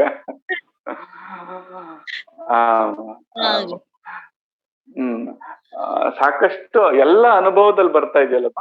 ಈಗ ನಿನ್ಗೆ ಆ ಸಮಸ್ಯೆಗಳು ಇದ್ವು, ದೈಹಿಕ ಕುತ್ಕೊಳ್ಳುವಂತ ಸಮಸ್ಯೆ ಇತ್ತು, ಅದನ್ನು ಪರಿಹಾರ ಮಾಡ್ಕೊಂಡೆ.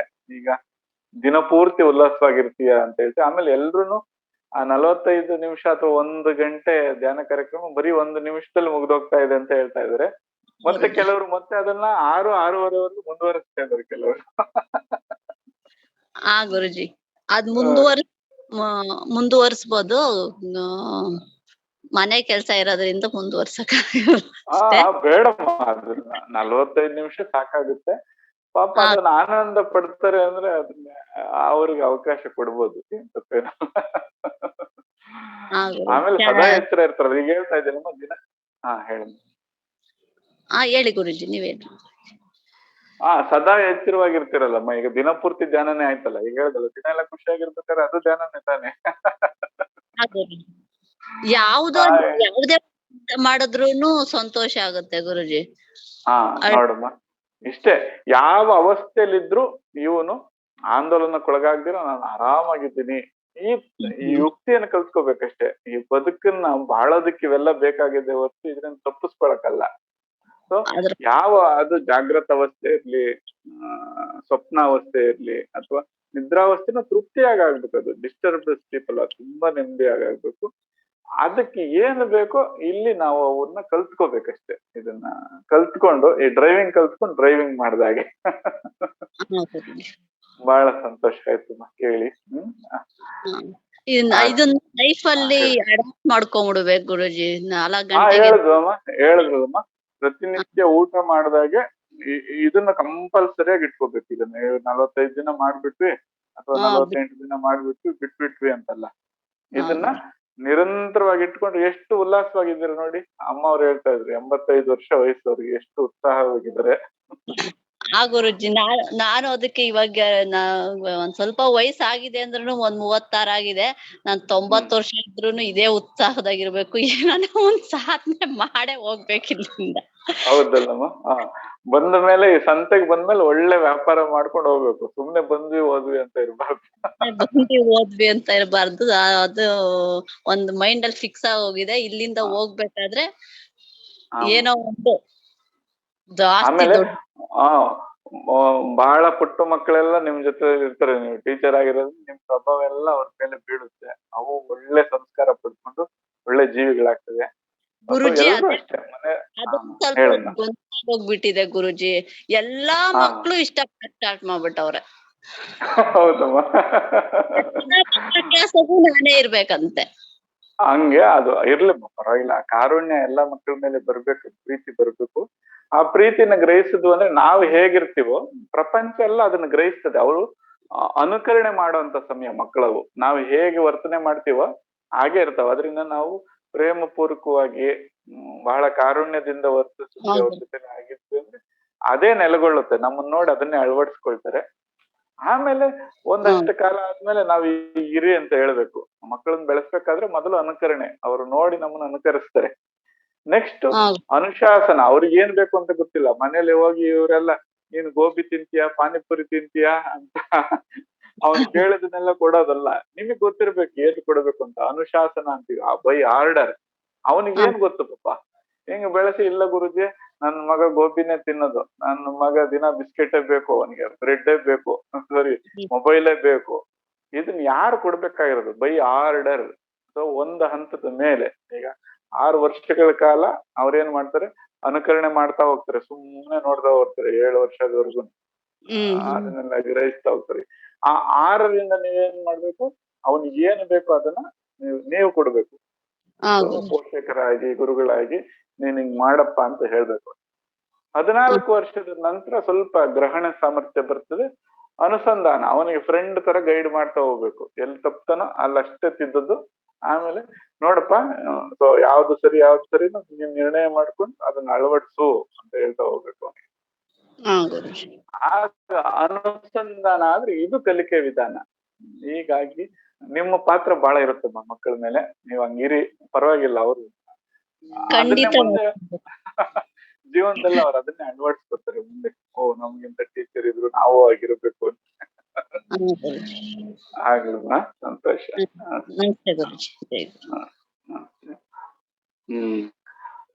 ನಮಸ್ತೆ ಗುರುಜಿ. ನಮಸ್ತೆಪ್ಪ. ತುಂಬಾ ಚೆನ್ನಾಗಿತ್ತು ಇವತ್ ನೀವ್ ಹೇಳಿದ್ದು. ರಾಜಯೋಗ, ಕರ್ಮಯೋಗ, ಜ್ಞಾನಯೋಗ, ಸಮನ್ವಯ ಯೋಗ, ಆ ಎಲ್ಲಾ ಯೋಗಗಳಲ್ಲೂ ನಾವು ರಾಜರಾಗಿರ್ಬೇಕು. ಹೆಂಗೆ ಜನಕ ರಾಜ ಋಷಿ ಆಗಿರೋರು ರಾಜ್ಯಭಾರವನ್ನು ಮಾಡ್ತಿರೋ ಅದೇ ರೀತಿಯಲ್ಲಿ ಋಷಿ ಕೆಲಸವನ್ನು ಸಹ ಅದ್ಭುತವಾಗಿ ಒಳಗಡೆ ಇದ್ರು. ಹಂಗೆ ನಾವು ಸಹ ಗೃಹಸ್ಥದಲ್ಲಿ ಸಂಸಾರದಲ್ಲಿ ಇದ್ಕೊಂಡು ಅದನ್ನೆಲ್ಲ ಮಾಡಬಹುದು. ತುಂಬಾ ರಾಜ ಯಾವ ರೀತಿಯಲ್ಲಿ ಇರ್ತಾನೆ ಆ ರೀತಿಯಲ್ಲಿ ಇರಬಹುದು.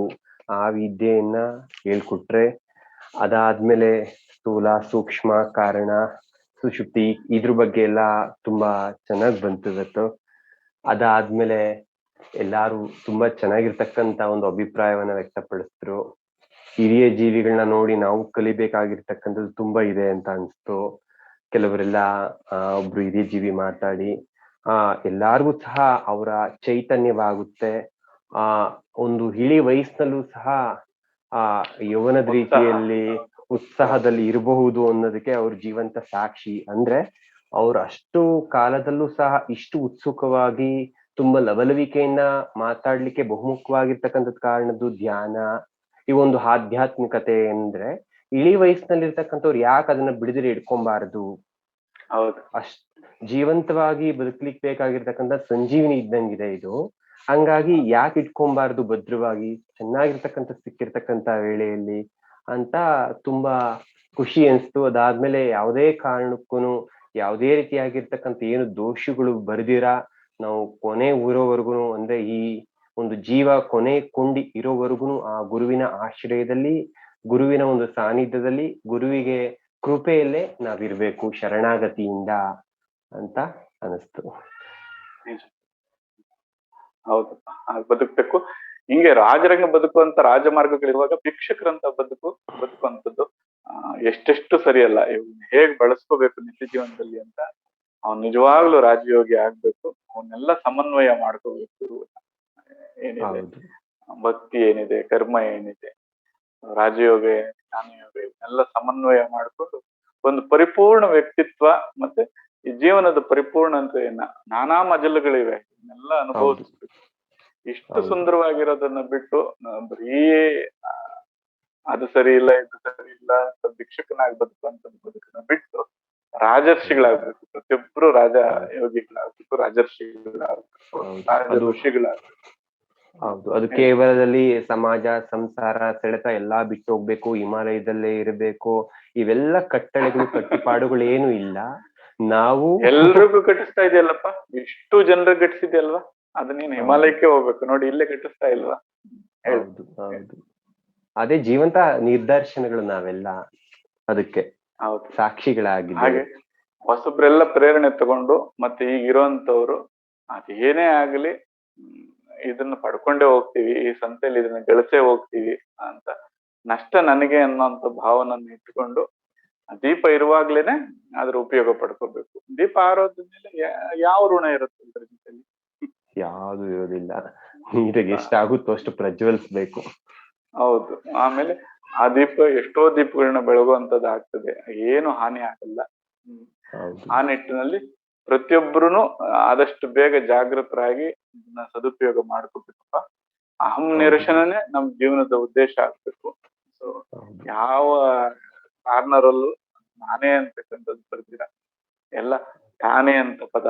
ಸೊ ನೀನೇ ಅಂತದ ಇಟ್ಕೊಂಡ್ರೆ ಭಾವನ ಔನ್ನತ್ಯಕ್ಕೆ ಏರ್ತಾ ಹೋಗ್ತೀವಿ. ಆ ನಿಟ್ಟಿನಲ್ಲಿ ಗುರುಕೃಪೆ ಎಲ್ಲಾರ ಮೇಲೇನು ಆಗ್ಲಿ. ಕಾರ್ಯಕ್ರಮದ ಸದುಪಯೋಗನ ಮನೆಯವರು, ಪಕ್ಕದವರಿಗೆ ಎಲ್ಲ ತಿಳಿಸ್ತಾ ಹೋಗಿ ಕಳಿಸ್ಕೊಳ್ಳಿ. ಅದನ್ನ ನಾವು ಒಬ್ಬರೇ ಸವಿಯನ್ನ ಅನುಭವಿಸೋದಲ್ಲ, ಪ್ರತಿಯೊಬ್ರು ಇದನ್ನ ಅನುಭವಿಸ್ತೀವಿ ಅಂತ ಕೇಳ್ಕೊಳ್ತಾ. ಹೇಳಿ. ನಮ್ಮ ಒಡನಾಟದಲ್ಲಿ ಯಾರಿದ್ದಾರೆ, ನಾವು ಮಾತ್ರ ಈ ಅಮೃತತ್ವವನ್ನ ಅನುಭವಿಸಿದ್ರೆ ಸಾಲದು, ಅವ್ರಿಗೂ ಅನುಭವಿಸ್ಬೇಕು, ಅವ್ರಿಗೂ ಹೇಳ್ಬೇಕು ಅಂತ ಅನ್ಸುತ್ತೆ ಎಲ್ಲಾರ್ಗು.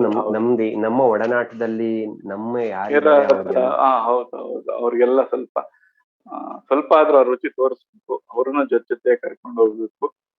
ಆ ನಿಟ್ಟಿನಲ್ಲಿ ಒಂದು ಸದುದ್ದೇಶ ಇಟ್ಕೊಂಡು ಮುಂದುವರಿಬೇಕು ಅಂತ ಎಲ್ಲಾರು ಕೇಳ್ಕೊಳ್ತಾ ಬೆಳಗ್ಗೆ ಸಿಗೋಣ. ಕಾರ್ಯಕ್ರಮದಲ್ಲಿ ಧ್ಯಾನ ಕಾರ್ಯಕ್ರಮ ಸಿಗೋಣ. ಶುಭವಾಗ್ಲಪ್ಪ, ಒಳ್ಳೇದು.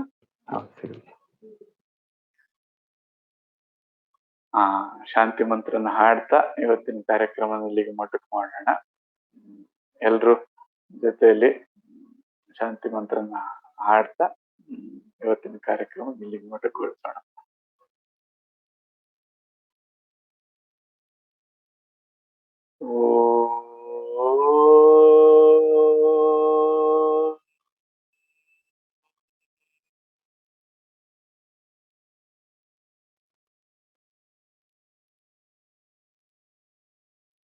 असतो मा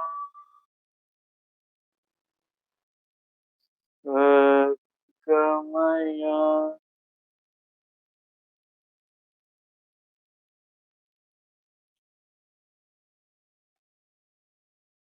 तमसो मा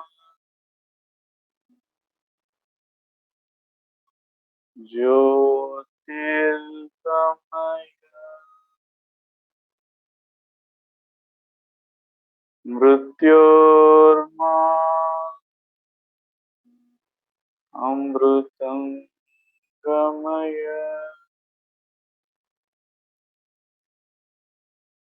ओम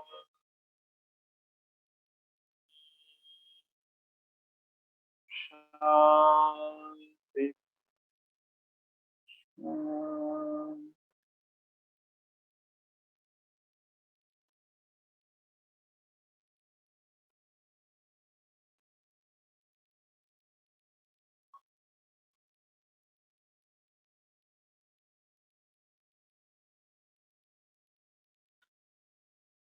ಶುಭಂ ಭವತು. ಒಳ್ಳೆಯದಾಗ್ಲಪ್ಪ, ಮತ್ತೆ ಸಿಗೋಣ.